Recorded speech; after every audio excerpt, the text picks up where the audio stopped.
No.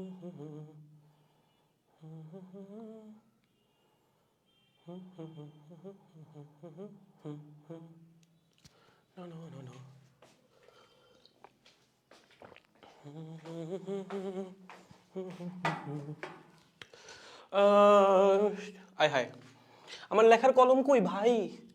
ও মাই god, এই আসলেই তো ভাই। কি পাইছি।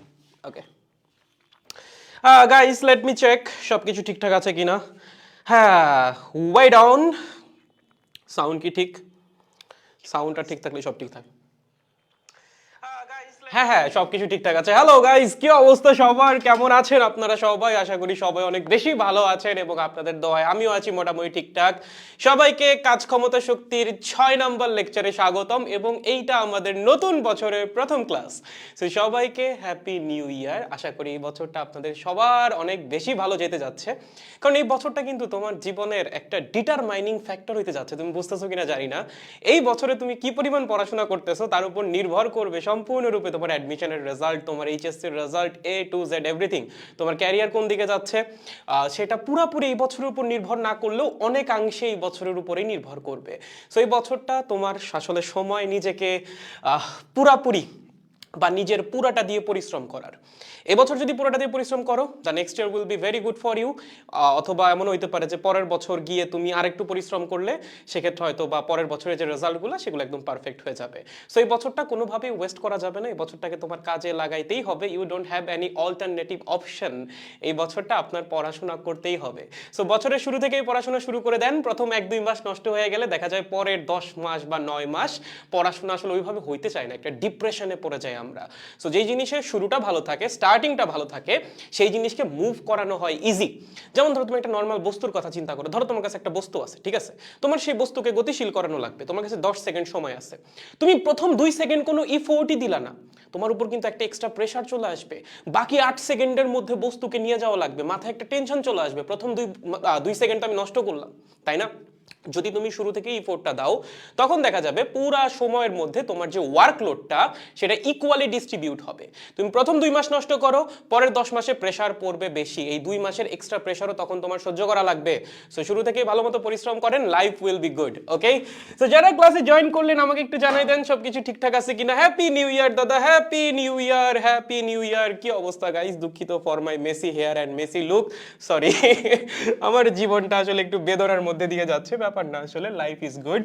দেখো সবকিছু ঠিকঠাক আছে কিনা। আমরা আজকে ক্লাসে আসলে অনেক কিছু পড়বো, হ্যাঁ অনেক কিছু। আজকে আমাদের 3টা ডিফারেন্ট টপিক নিয়ে পড়াশোনা করা লাগবে। প্রথম যেটা, সেটা হচ্ছে সংরক্ষণশীল এবং অসংরক্ষণশীল বল। খুবই ইজি টপিক, একবার পড়লেই বোঝা যাবে। সেকেন্ড যেটা, সেটা হচ্ছে বিভব শক্তি। কারণ আমি জানি তোমাদের মধ্যে অনেকেই বলবা, ভাই বিভব শক্তি নিয়ে কি পড়াশোনা করব? বিভব শক্তি নিয়ে তো 9-10-এই পড়াশোনা করে আসছি। তুমি যে 9-10-এ যা পড়ছো তা যে ভুল, তা প্রমাণ করবো হচ্ছে আজকে, ঠিক আছে? তো বিভব শক্তি নিয়ে আসলে একটু পড়াশোনা আছে। এবং ফাইনালি আমরা পড়াশোনা করব ইকুইলিব্রিয়াম নিয়ে।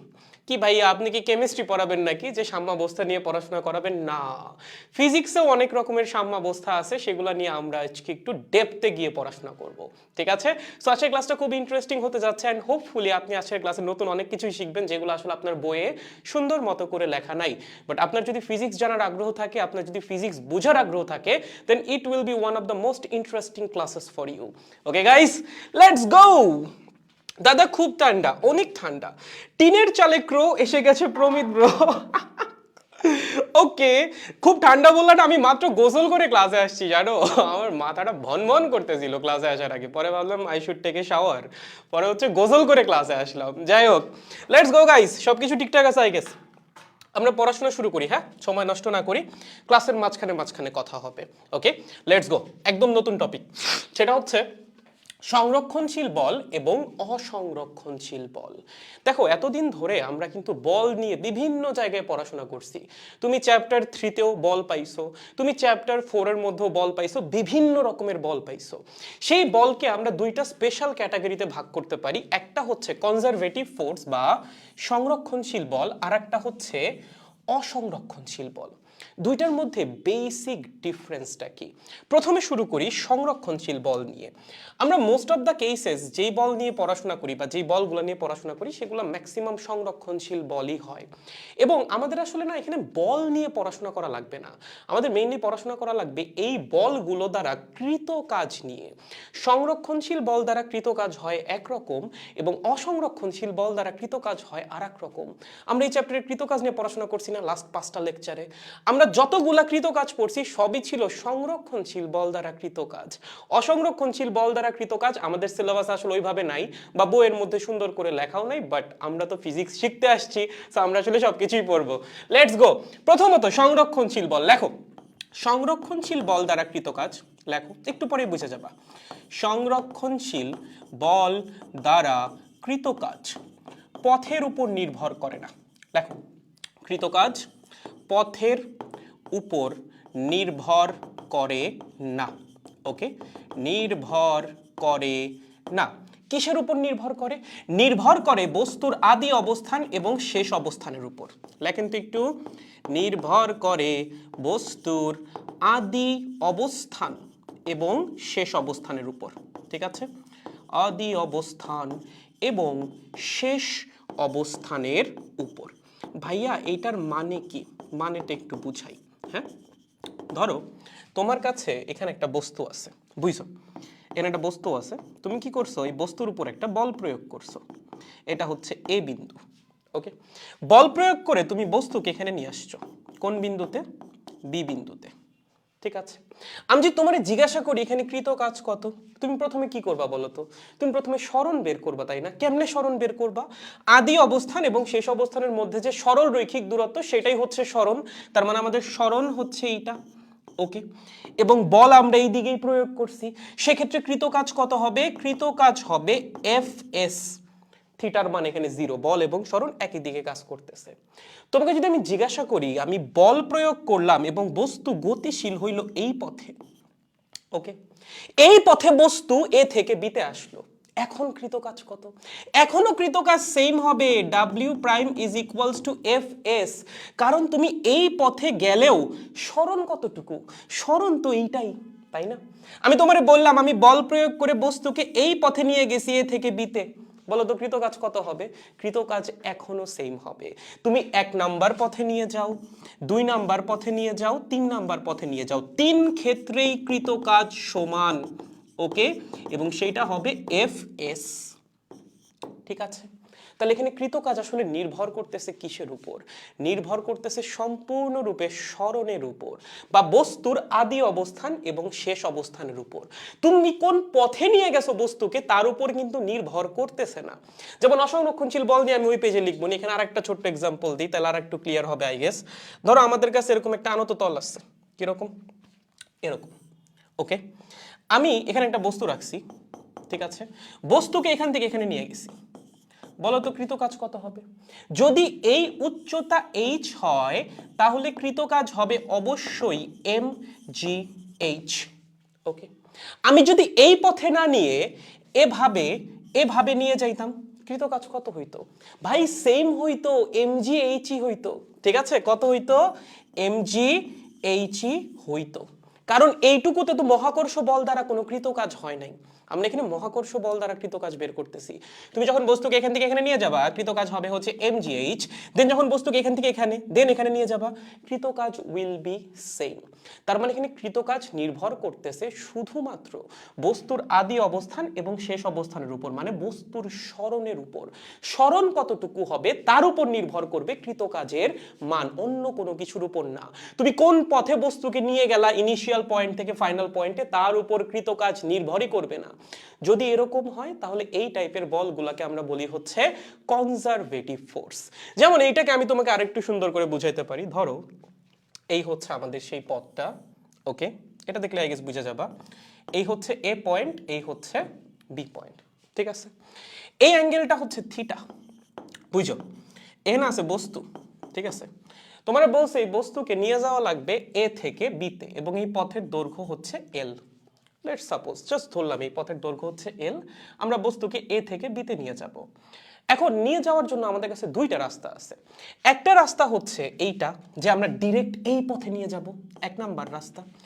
আর একটা রাস্তা হচ্ছে এইটা, যে আমরা প্রথমে বস্তুকে এ থেকে সিতে আনবো, দেন সি থেকে বিতে নিয়ে যাব। ওকে, এই দুইটা রাস্তায় আমরা একটু দেখতে চাই যে মহাকর্ষ বল দ্বারা কৃত কাজ কি সেম হয় নাকি না। যেমন আমি যদি তোমার বলি এ থেকে বিতে কৃত কাজ কত হবে বলো। যখন আমরা এ থেকে বিতে ডিরেক্ট যাব তখন কৃত কাজ কি হবে? Formula W is equals to Fs cos theta. বলো তো কোন বল দ্বারা কৃত কাজ বের করতেছো? মহাকর্ষ বল দ্বারা। মহাকর্ষ বল কোন দিক কাজ করে? মহাকর্ষ বল কাজ করে এই দিকে, এই বরাবর কাজ করবে মহাকর্ষ বল। ঠিক আছে, তুমি যখন এক নাম্বার পথে যাবা তোমার সরণ হবে কোন দিক বরাবর? তোমার সরণ হবে এই দিক বরাবর, এইটা হবে হচ্ছে সরণ এক নাম্বার পথে। সেই সরণের মান কত? এল। তাহলে আমরা একটু বসাই দিই, মহাকর্ষ বলের মান mg, সরণ হচ্ছে এল। থিটার মান কত? থিটা হচ্ছে বল এবং সরণের মধ্যবর্তী কোণ, তার মানে এইটা হচ্ছে থিটা, মানে 90 প্লাস থিটা। এতটুকু থিটা, এতটুকু 90, টোটাল অ্যাঙ্গেল কত? বল এবং সরণের মধ্যবর্তী 90 প্লাস থিটা। বসিয়ে দাও cos 90 প্লাস থিটা। রেজাল্ট কি আসবে? cos 90 প্লাস থিটা মানে কি বলতো? cos 90 প্লাস থিটা মানে হচ্ছে মাইনাস সাইন থিটা, তাহলে আসবে হচ্ছে minus mg l sine theta.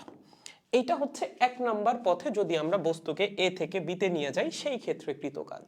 আর তুমি বললা না ভাইয়া আমার এক নাম্বার পথ ভাল লাগতেছে না, আমি নিয়ে যাব দুই নাম্বার পথে। আমি প্রথমে এ থেকে সিতে নিব, সি থেকে তারপর নিব বিতে। আমি দেখতে চাই কৃত কাজ কি সেম হয় নাকি ডিফারেন্ট হয়। আমি বললাম দেখো তাহলে চলো আমরা একটু দেখি দুই নাম্বার পথে কি হবে। আমরা প্রথমে যাব এ থেকে সিতে, দেন যাব সি থেকে বিতে। ওকে, তাহলে আমরা একটা কাজ করি, দুই নাম্বার পথটাকে দুইটা ভাগে ভাগ করে নিই। একটা হচ্ছে এ থেকে সিতে যাওয়ার জন্য কৃত কাজ, আর একটা হচ্ছে সি থেকে বিতে যাওয়ার জন্য কৃত কাজ। তাহলে টোটাল কৃত কাজ কত হবে? টোটাল কৃত কাজ হবে দুইটা, একটা হচ্ছে W1 আর একটা হচ্ছে W2। W1টা কি? W1 হচ্ছে এ থেকে বিতে যাওয়ার জন্য কৃত কাজ, এ থেকে সিতে যাওয়ার জন্য, সরি। আমার একটা কথা বলো তো, যখন তুমি এ থেকে সিতে যাবা তোমার সরণ কোন দিকে হবে? তোমার সরণ হবে হচ্ছে এই দিক বরাবর। মহাকর্ষ বল কাজ করবে কোন দিকে? মহাকর্ষ বল কাজ করবে একদম নিচের দিকে। ঠিক আছে, তাহলে বস্তুর সরণ হচ্ছে আনুভূমিক বরাবর এ থেকে সিতে যাওয়ার সময়, এবং মহাকর্ষ বল কাজ করতেছে উলম্ব বরাবর। তাহলে বল এবং সরণের মধ্যবর্তী কোণ কত হবে? 90 ডিগ্রি। তাহলে এ থেকে সিতে যাওয়ার সময় কৃত কাজ কত হবে? কৃত কাজ হবে বল ইন্টু সরণ ইন্টু cos 90, কারণ এ থেকে সিতে যাওয়ার সময় বল এবং সরণের মধ্যবর্তী কোণ হচ্ছে 90 ডিগ্রি। ওকে, এরপর আমরা কি করব? এরপর আমরা যাব হচ্ছে সি থেকে বিতে। যখন তুমি সি থেকে বিতে যাবা তখন তোমার সরণ হবে কোন দিকে? সরণ হবে এই দিক বরাবর। এই সরণের মান কত ভাইয়া? খেয়াল করো, এই দৈর্ঘ্য হচ্ছে এল, এই অ্যাঙ্গেল হচ্ছে থিটা, তাহলে এতটুকু কি হবে? এতটুকু হবে এল সাইন থিটা। বেসিক ত্রিকোণমিতি। তার মানে যখন আমরা সি থেকে বিতে যাব তখন সরণ হচ্ছে এল সাইন থিটা, এবং সরণ কাজ করতেছে কোন দিকে? উলম্ব বরাবর উপরের দিকে। মহাকর্ষ বল কাজ করবে কোন দিকে? মহাকর্ষ বল কাজ করবে উলম্ব বরাবর নিচের দিকে। তাহলে এই হচ্ছে বল, এই হচ্ছে সরণ। বল এবং সরণের মধ্যবর্তী কোণ কত হবে? বল কাজ করতেছে নিচে, সরণ কাজ করতেছে উপরে, মধ্যবর্তী কোণ কত হবে? 180 ডিগ্রি। তাহলে বসাও তো দেখি, বল হচ্ছে mg, সরণ কত? সরণ হচ্ছে l sin থিটা, মধ্যবর্তী কোণ কত? 180। ওকে, cos 90 এর ভ্যালু কত? 0, তার মানে প্রথম পার্টটা এমনিই 0 হয়ে যাবে, পরের পার্টটা mgl sin থিটা। cos 180 এর মান কত? -1। রেজাল্ট কত আসছে? -mgl sin theta. সেম আসছে না ডিফারেন্ট? সেম আসছে। তার মানে তুমি বস্তুকে এক নাম্বার পথে এ থেকে বিতে নিয়ে যাও, অথবা ঘুরায় ঘুরায় এ থেকে বিতে নিয়ে যাও, যেমনেই নিয়ে যাও না কেন মহাকর্ষ বল দ্বারা কৃত কাজ সেম। তাহলে এখানে কৃত কাজ কি আদৌ যাত্রা পথের উপর নির্ভরশীল? মোটেও না, শুধুমাত্র ইনিশিয়াল অবস্থান এবং ফাইনাল অবস্থানের উপর নির্ভরশীল।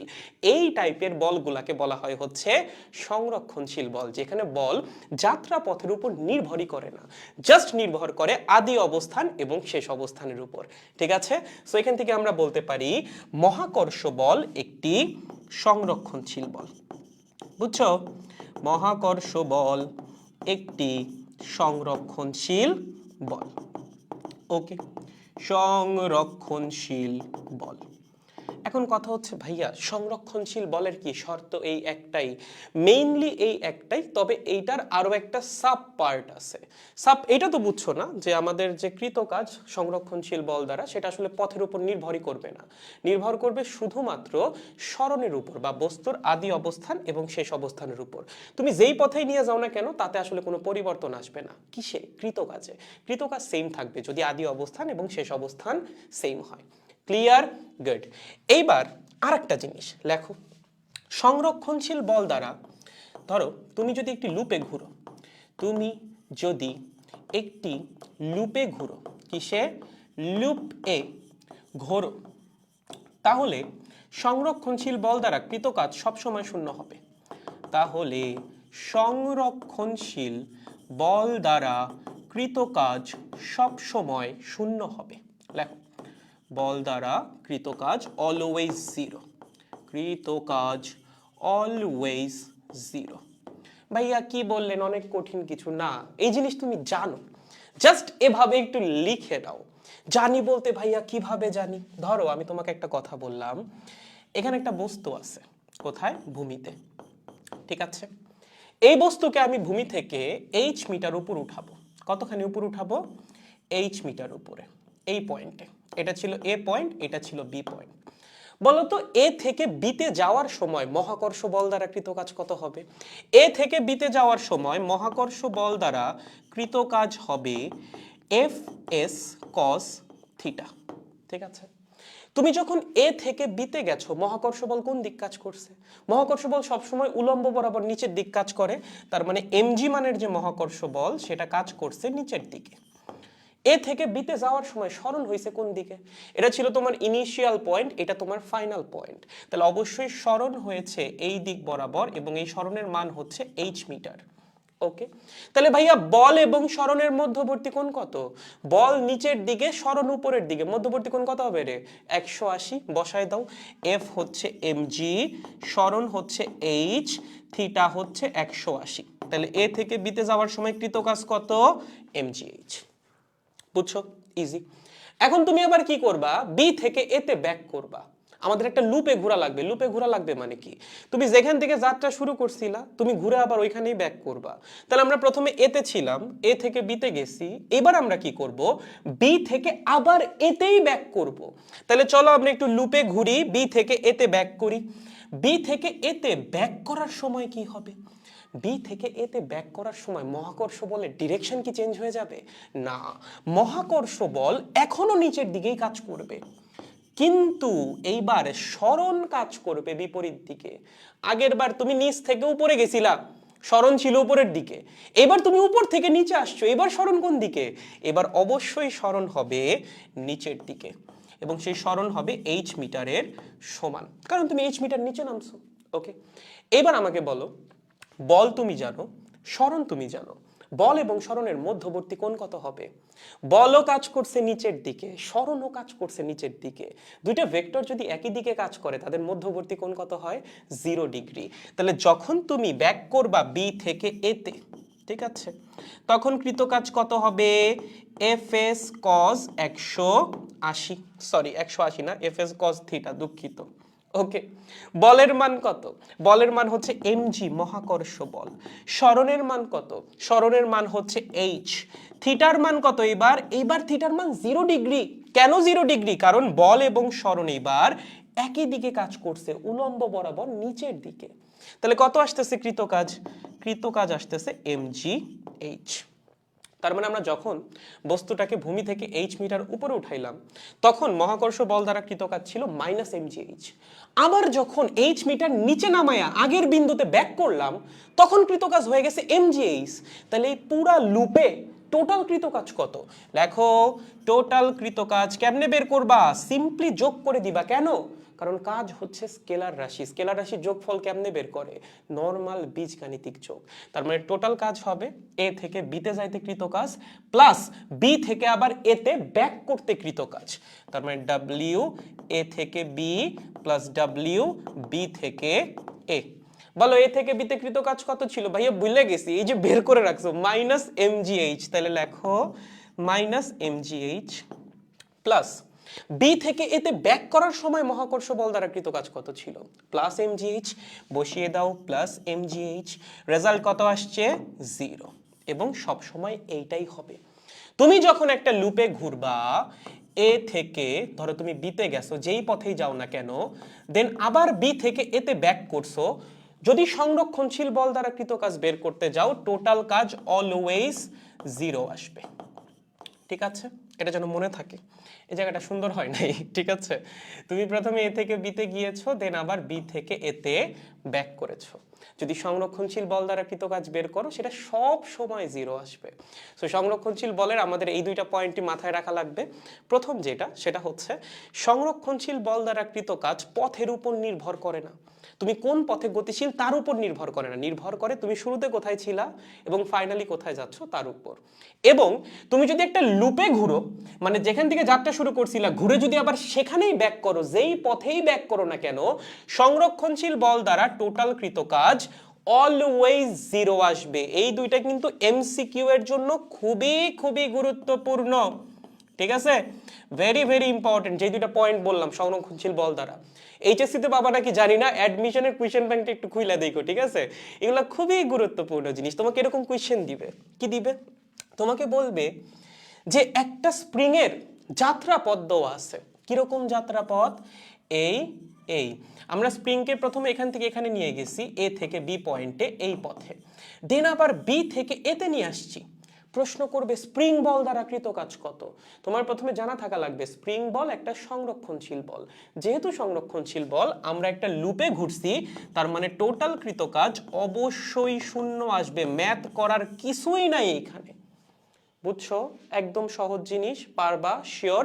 তাহলে কয়েকটা সংরক্ষণশীল বলের নাম বলো তো, যেগুলো আমাদের সিলেবাসের মধ্যে আছে। একটা হচ্ছে গ্র্যাভিটেশনাল ফোর্স বা মহাকর্ষ বল, ওকে। সেকেন্ড পেপারে গিয়ে একটা পাবা, সেটা হচ্ছে স্থির বৈদ্যুতিক বল। কোনটা? স্থির বৈদ্যুতিক বল, ওকে। এবং আরেকটা পাবা হচ্ছে এই চ্যাপ্টারেই, সেটা হচ্ছে স্প্রিং ফোর্স বা স্প্রিং বল, ওকে। এই তিনটা জানা থাকলেই মোটামুটি হচ্ছে। সো এই তিনটা বল সংরক্ষণশীল বল এবং এদের দ্বারা কৃত কাজ কখনোই যাত্রা পথের উপর নির্ভর করে না, নির্ভর করে ইনিশিয়াল পয়েন্ট এবং ফাইনাল পয়েন্টের উপর। আর যদি তুমি একটা লুপে ঘুরো এবং এই তিনটা বলের মধ্যে কোনো একটা বল দ্বারা তোমার কৃত কাজ বের করতে বলে, টোটাল কৃত কাজ আজীবন 0 আসবে। তোমাকে যদি বলে যে ভাইয়া আমি এখানে ছিলাম এ, ঠিক আছে, এখানে গেলাম বি, কোন পথে গেলাম? এই পথে গেলাম, ওকে।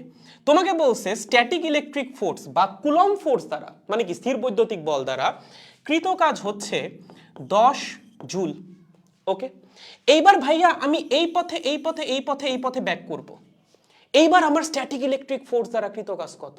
তোমার যদি সংরক্ষণশীল বলের কনসেপ্ট জানা থাকে, তোমার বোঝা উচিত এখানে কৃত কাজ হবে -10 জুল। কেন? কারণ তুমি যেখান থেকে যাত্রা শুরু করছো, ঘুরে আবার সেই জায়গাতেই ব্যাক করছো। যাওয়ার সময় কৃত কাজ যদি 10 জুল হয়, টোটাল কৃত কাজ 0 হওয়া লাগবে। তার মানে অবশ্যই ব্যাক করার টাইমে কৃত কাজ হবে -10 জুল। ক্লিয়ার? সো এই হচ্ছে আমাদের সংরক্ষণশীল বল, এতটুকু মাথায় রাখা লাগবে। এতটুকু মাথায় থাকলেই আর কোনো সমস্যা নাই, বুঝছি? শিওর। এবার আসো অসংরক্ষণশীল বল। এটা তো আমাদের মোটামুটি জানা জিনিসই, নতুন কিছু না, কারণ এই টাইপের বল নিয়ে আমরা হর হামেশাই পড়াশোনা করি। এইবার আসেন আসল জিনিস, অসংরক্ষণশীল বল। দেখো কি অসংরক্ষণশীল বল, ওকে। যেটা আমাদের সিলেবাসে আছে এই অসংরক্ষণশীল বলের মধ্যে, সেইটা হচ্ছে ঘর্ষণ বল বা ফ্রিকশন ফোর্স। লেখেন কোনটা? ঘর্ষণ বল, ওকে, ঘর্ষণ বল। আচ্ছা, একটা নর্মাল কোয়েশ্চেন করি। চিন্তা করো তোমার কাছে একটা বস্তু আছে, ঠিক আছে, এই এই ঠিক আছে, এটা হচ্ছে এ পয়েন্ট, এটা হচ্ছে বি পয়েন্ট, ওকে। তোমার উদ্দেশ্য হচ্ছে বস্তুকে এ পয়েন্ট থেকে বি পয়েন্টে নিয়ে যাওয়া।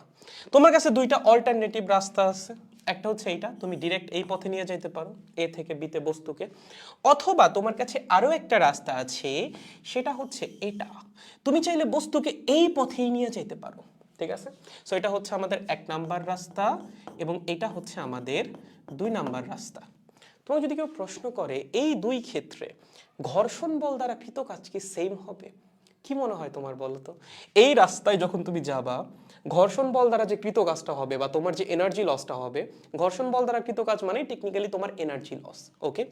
এবং এই রাস্তায় যাওয়ার সময় ওই ঘর্ষণ বল দ্বারা কৃত কাজ কি সেম আসবে? জীবনেও আসবে না। এটা হইতো যদি ঘর্ষণ বল একটা সংরক্ষণশীল বল হইতো। তুমি চিন্তা করে দেখো, 1 নাম্বার রাস্তায় যখন তুমি গেছো, তুমি ঘর্ষণ ফেস করছো কতটুকু জুড়ে? তুমি ঘর্ষণ জাস্ট এতটুকু জায়গা জুড়ে ফেস করছো। যখন তুমি 2 নাম্বার রাস্তায় যাবা, তুমি কি একটু বেশি পথ জুড়ে ঘর্ষণ ফেস করবা না?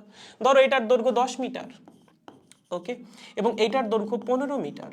একটা রাস্তায় তুমি 10 মিটার দূরত্ব জুড়ে ঘর্ষণ ফেস করতেছো, সেখানে যে এনার্জি লস হবে, আর একটা রাস্তায় তুমি 15 মিটার জায়গা জুড়ে বা 15 মিটার দৈর্ঘ্য জুড়ে ঘর্ষণ বল ফেস করতেছো, সেখানে এনার্জি লস বেশি হওয়ার কথা না? অবশ্যই বেশি হবে। তার মানে ঘর্ষণ বল এমন একটা বল যেটা দ্বারা কৃত কাজ শুধুমাত্র আদি অবস্থান এবং শেষ অবস্থানের উপর নির্ভর করে না, নির্ভর করে তুমি কোন পথে গতিশীল তার উপর। যেমন এখানে যদি তোমাকে বলে, ধরো এই টাইপের ম্যাথ আমরা সামনে করব যখন আমরা একটু অ্যাডমিশন রিলেটেড প্রবলেমে যাব। ধরো তোমাকে আমি এরকম একটা কিছু দিলাম, এই এই ঠিক আছে, আর এইটা হচ্ছে একটা সেমি সার্কেল, ওকে, অর্ধবৃত্তাকার পথ। ধরো কথার কথা এটা একটা অর্ধবৃত্তাকার পথ, এবং এইটা হচ্ছে ওই বৃত্তাকার পথের বা অর্ধবৃত্তাকার পথের ব্যাস, ঠিক আছে? তুমি কি করছো, এখান থেকে এখানে গেছো, এ পয়েন্ট থেকে বি পয়েন্টে, ঠিক আছে? যদি এটা একটা অর্ধবৃত্তাকার পথ হয় এবং এটা যদি সেই পথের ব্যাস হয়, বলো তো এইটুকুর দৈর্ঘ্য কত? এইটুকুর দৈর্ঘ্য হচ্ছে 2r। যদি ব্যাসার্ধ হয় r, তাহলে এই টোটাল দৈর্ঘ্যটা হবে 2r। তোমাকে যদি কেউ প্রশ্ন করে গতিশীল অবস্থায় ঘর্ষণ বলের মান হচ্ছে Fk, তাহলে ঘর্ষণ বল দ্বারা কৃত কাজ কত? বলো তো কত হবে? বের করতে পারবা? পারা উচিত। প্রথমত তুমি যখন বস্তুকে এ থেকে বিতে নিয়ে যাবা, সরণ হবে 1 নাম্বার রাস্তায়, সরণ হবে কোন দিকে? এই দিক বরাবর, এবং সেই সরণের মান কত? 2r। বলো তো ঘর্ষণ বল কোন দিক কাজ করবে? ঘর্ষণ বল সব সময় বস্তুর গতির বিপরীতে কাজ করে।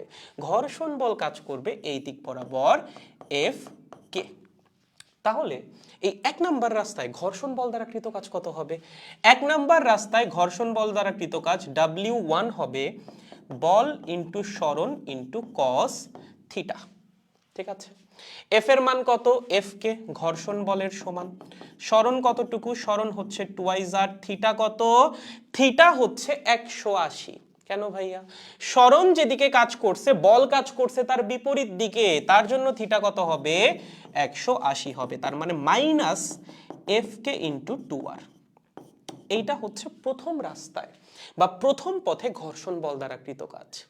এখন একজন তোমার বললো যে হ্যাঁ, প্রথম রাস্তাটা তো বের করলেন, খুবই সহজ ছিল, এই 2 নাম্বার যে রাস্তাটা, এই রাস্তায় ঘর্ষণ বল দ্বারা কৃত কাজ কত হবে? কেমনে হতো?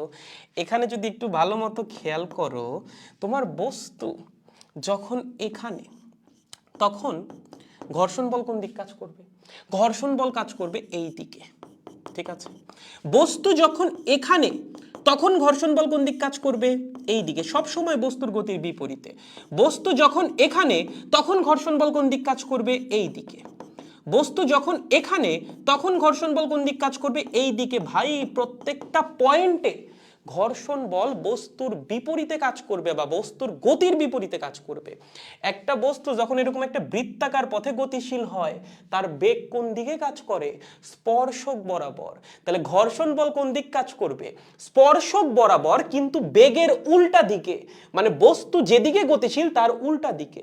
তার মানে তুমি কিন্তু এই পুরা অর্ধবৃত্তাকার পথ জুড়েই ঘর্ষণ বলকে ফেস করবা, এবং এই ক্ষেত্রে কৃত কাজ হবে W2, বা তুমি নরমাল 2 লিখতে পারো, ইজ ইকুয়ালস টু ঘর্ষণ বল ইনটু এই টোটাল দূরত্ব, সরণ না, এই সরণ না, ঠিক আছে?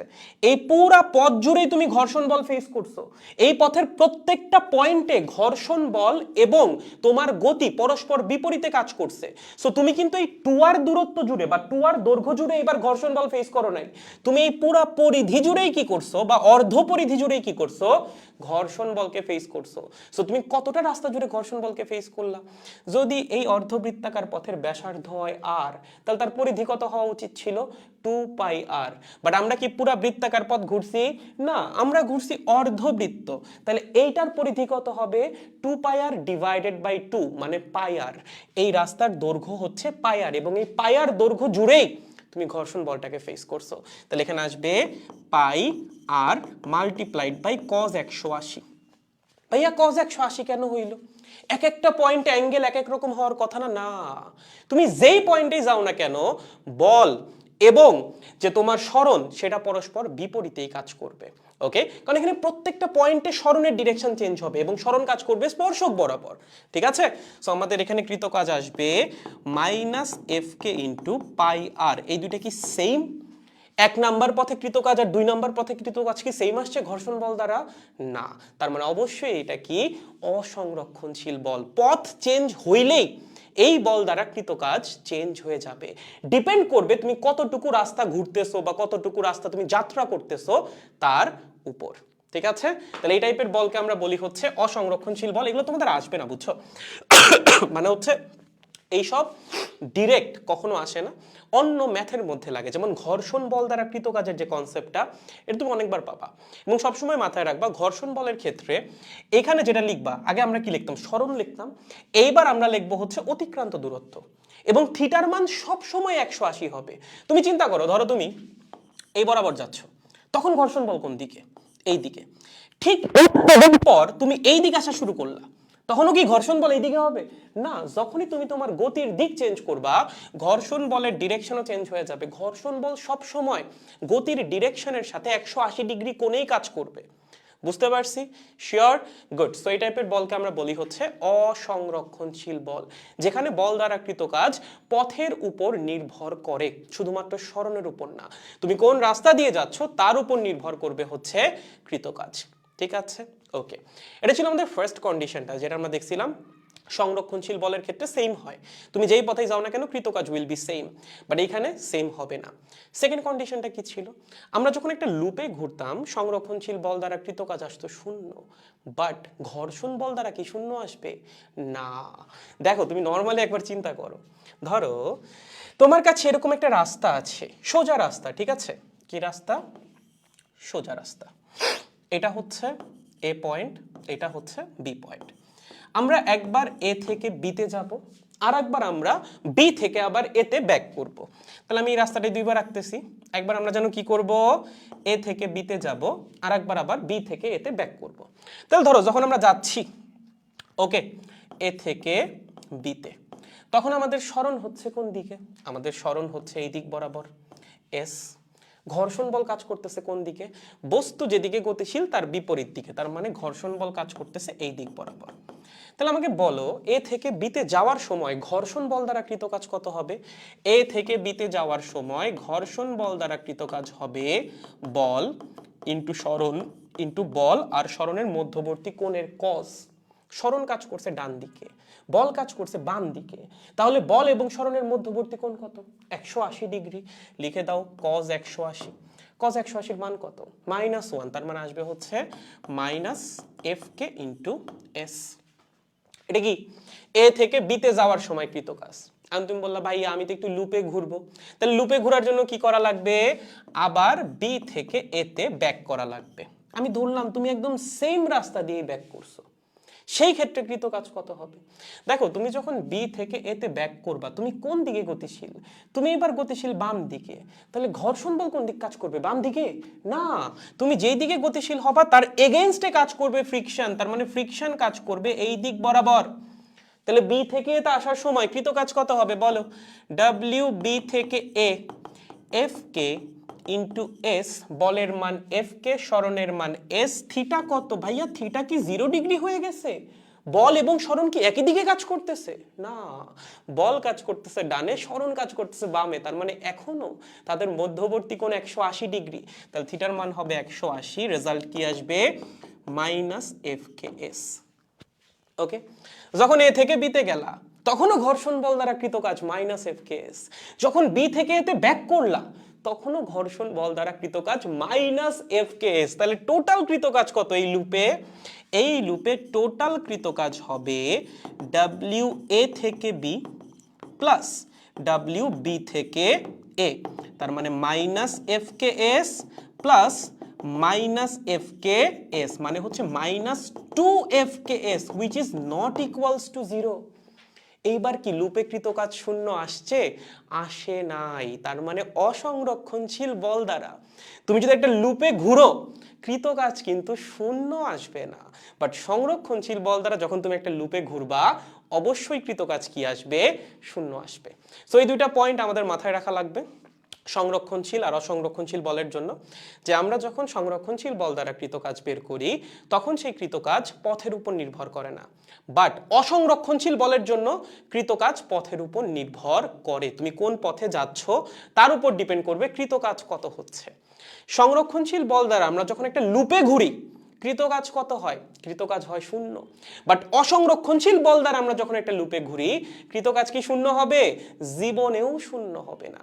এই দুইটা পয়েন্ট জাস্ট মাথায় রাখেন, তাইলে আর কোনো সমস্যা নাই। এই প্রমাণগুলো কখনোই আপনার আসবে না, আশা করি, আসা উচিত না। বাট ওই যে জাস্ট পয়েন্ট যদি মুখস্থ করাই দিতাম তখন আসলে তোমার মধ্যে একটা কনফিউশন থেকে যাইতো যে কেমনে কেমনে এগুলো হইলো, তার জন্যই হচ্ছে এগুলো দেখানো। আরেকটা ব্যাপার, এই যে এখানে এটা আমাদের লাগবে, সেটা হচ্ছে ঘর্ষণ বল দ্বারা কৃত কাজ। ওকে, সো সবসময় মাথায় রাখবা একটা বস্তু যেই পথে গতিশীল হবে সেই পথে যে অতিক্রান্ত দূরত্ব সেইটা হচ্ছে আমাদের কৃতকাজের ফর্মুলায় বসাইতে হবে যদি ঘর্ষণ বল দ্বারা কৃতকাজ বের করতে বলে। আর বল এবং অতিক্রান্ত দূরত্ব বা সরণের মধ্যবর্তী কোণ সব সময় হবে 180 ডিগ্রি ঘর্ষণ বলের ক্ষেত্রে। ওকে, যেমন আমি যদি নর্মাল একটা ফোর্সের জন্য এটা করতাম, যে কোনো সংরক্ষণশীল বলের জন্য, এখানে আমি জীবনেও পায়ার লিখতাম না, আমি কি লিখতাম? এই এসি লিখতাম বা 2r লিখতাম, তাই না? পায়ার তো জীবনেও লিখতাম না। পায়ারটা আমার কখন লেখা লাগতেছে? যখন আমি ঘর্ষণ বল দ্বারা কৃতকাজ বের করতেছি। পায়ারটা কি ছিল? এই এ থেকে বিতে যাওয়ার সময় অতিক্রান্ত দূরত্ব। সো ঘর্ষণ বল দ্বারা কৃতকাজ বের করার ক্ষেত্রে এখানে সরণ বসবে না, কি বসবে? অতিক্রান্ত দূরত্ব বসবে, এবং অ্যাঙ্গেল হবে সব সময় 180 ডিগ্রি।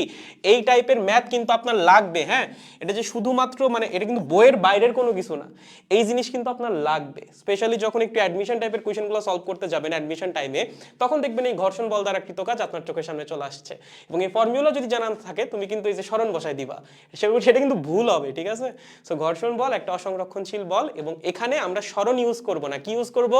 অতিক্রান্ত দূরত্ব, কারণ পুরো পথ জুড়েই বলটা কাজ করছে। ওকে, সিম্পল একদম। দেখো সবাই বুঝছো কিনা? হ্যাঁ গড, দেখেন দেখেন দেখেন, সবার কি ক্লিয়ার হয়েছে এতটুকু? এবং এই যেখানে দেখো কয়েকটা এক্সাম্পল দেওয়া আছে, কই গেল? এই হচ্ছে এক্সাম্পল যেগুলো আমি অলরেডি বললাম। সংরক্ষণশীল বলের উদাহরণ আমাদের বইয়ে যে তিনটা আছে, মহাকর্ষ বল, স্থির বৈদ্যুতিক বল এবং হচ্ছে স্প্রিং বল, এই তিনটা সংরক্ষণশীল বল। আর অসংরক্ষণশীল বল হচ্ছে ঘর্ষণ বল। Very very important for MCQ, পারার কথা, একদম সহজ জিনিস ভাই। ওকে দাদা, ঘর্ষণ বল বি থেকে এ তে গেলে আরেকবার বলবেন প্লিজ। হ্যাঁ হ্যাঁ শিওর। হ্যাঁ ওকে, বি থেকে এতে না, এটার কথা বলতেছো? ওকে, যখন আমরা এ থেকে বিতে গেলাম তুমি কোন দিকে গতিশীল হয়েছে বলো তো, বা বস্তু কোন দিকে গতিশীল হয়েছে? বস্তু গতিশীল হয়েছে ডান দিকে, তাহলে ঘর্ষণ বল কোন দিক কাজ করবে? বাম দিকে। তার মানে অবশ্যই তাদের মধ্যবর্তী কোণ হবে 180 ডিগ্রি। বলের মান এফ কে, সরণের মান এস, মধ্যবর্তী কোণ 180 ডিগ্রি, সেক্ষেত্রে কৃত কাজ হবে হচ্ছে এটা। যখন তুমি বি থেকে এতে ব্যাক করবা, এইবার তো তুমি ডান দিকে গতিশীল না, এইবার তুমি গতিশীল বাম দিকে। এবং ঘর্ষণ বল সবসময় কোন দিক কাজ করে? গতির বিপরীতে কাজ করে। তার মানে এইবার বল কাজ করবে ডান দিকে, তুমি গতিশীল বাম দিকে, মানে তোমার সরণ ঘটতেছে বাম দিকে। বল এবং সরণের মধ্যবর্তী কোণ এবার কত? এইবারও 180 ভাই। তার মানে এইবারও কৃত কাজ হবে এফ কে ইন্টু এস কজ 180, মানে হচ্ছে মাইনাস এফ কে এস। তাহলে টোটাল কৃত কাজ কি হবে? Minus F K S plus minus F K S, মানে হচ্ছে minus 2fks which is not equals to 0। তার মানে আমরা যখন একটা লুপে ঘুরবো অসংরক্ষণশীল বল দ্বারা কৃত কাজ কিন্তু জীবনেও শূন্য হবে না, বা টোটাল কৃত কাজ অসংরক্ষণশীল বল দ্বারা কখনোই শূন্য হবে না। ঠিক আছে, সহজ। ওকে, বুঝছি ভাইয়া, অল ক্লিয়ার, একদম ক্লিয়ার। ভাইয়া আমি একটা ভুল করছি, আমি আপনার অনেকগুলা ক্লাস মিস করে ফেলছি, তাই কিছু বুঝতেছি না। শুরু থেকে শুরু করো ভাইয়া, কাজ ক্ষমতা শক্তি শুরু থেকে শুরু করো, একদম ইজি চ্যাপ্টার, ডাল ভাত টাইপের চ্যাপ্টার। ঠিক আছে, সো এইটা আমার মনে হয় না খুব বেশি কঠিন লাগবে, আরো মজার চ্যাপ্টার এটা অনেক। ঠিক আছে, আচ্ছা আসো এখন দুই একটা ম্যাথ যদি পরীক্ষায় আসে, যদি এগুলো তোমরা এমনিই পারা উচিত, সেটা হচ্ছে তোমাকে এরকম বলের একটা ফাংশন দিয়ে দিবে, দিয়ে বলবে বলটা কি সংরক্ষণশীল নাকি অসংরক্ষণশীল। কেমনে করবা ভাই? কার্ল বের করবা। সংরক্ষণশীল অসংরক্ষণশীল কোথায় বের করছিলা? ভেক্টর ফাংশনের, ওই যে যখন আমরা কার্ল পড়ছিলাম ভেক্টর ক্যালকুলাস, ওখানে পড়ে আসছি না? তাহলে যদি আমাদের এরকম একটা ভেক্টর ফাংশন দিয়ে দেয় বলের এবং দিয়ে প্রশ্ন করে বলটা কি সংরক্ষণশীল নাকি না, আমরা কি করব? আমরা কার্ল অফ এফ বের করব। ঠিক আছে, যদি কার্ল অফ এফ এর মান আসে 0 তাহলে আমরা কি বলবো? বল সংরক্ষণশীল। ঠিক আছে, প্রথমে কন্ডিশনটা লেখো, কার্ল বের করতে সবাই পারো আই গেস, দেখাই দিচ্ছি তাও। আর যদি curl of F not equals to 0 আসে তাহলে কি বলকে সংরক্ষণশীল বলা যাবে? জীবনেও না। সেই ক্ষেত্রে বল হবে হচ্ছে অসংরক্ষণশীল। ওকে, ইজি কাজ। তাহলে চলেন, আমাদেরকে একটা বলের ফাংশন দিয়ে দিয়েছে, দিয়ে প্রশ্ন করছে বলটা কি সংরক্ষণশীল নাকি নয়। তাহলে আমরা কি করব? এটার কার্ল বের করব। কার্ল অফ এফ কেমনে যেন বের করে, মনে আছে তো নাকি ভেক্টর ভুলে গেছো? বলো। নির্ণায়কের মাধ্যমে উপরে লিখব আই জে কে, এখানে কি আসবে? Del del X, del del Y, del del Z. নিচে কি আসবে? বলের আই জে কে এর সহগগুলা। তাহলে এখানে আসবে এক্স কিউব, এখানে আসবে হচ্ছে ওয়াই, এখানে আসবে হচ্ছে জেড। এবার আপনি কার্ল করেন, তাহলে আই কি আসতেছে? Del del Y Z minus del del Z Y গেল, প্লাস জে, জে এর জন্য কি আসবে বলো তো? Del del Z X cube. ঠিক আছে, এক্স কিউব মাইনাস হচ্ছে del del X Z, del del X Z. Okay, plus K, K এর জন্য কি আসতেছে? Del del X Y, del del X Y minus del del Y X cube. এগুলো সব partial differentiation. দেখো, যখন তুমি y এর সাপেক্ষে পার্শিয়াল ডিফারেন্সিয়েশন করবা তখন x আর z কনস্ট্যান্ট না? অবশ্যই কনস্ট্যান্ট। তার মানে y এর সাপেক্ষে z এর ডিফারেন্সিয়েশন কি হবে? 0। সিমিলারলি যখন তুমি z এর সাপেক্ষে ডিফারেন্সিয়েশন করবা তখন z হচ্ছে ভ্যারিয়েবল, x আর y হচ্ছে কনস্ট্যান্ট। তার মানে z এর সাপেক্ষে y এর ডিফারেন্সিয়েশন কি আসবে?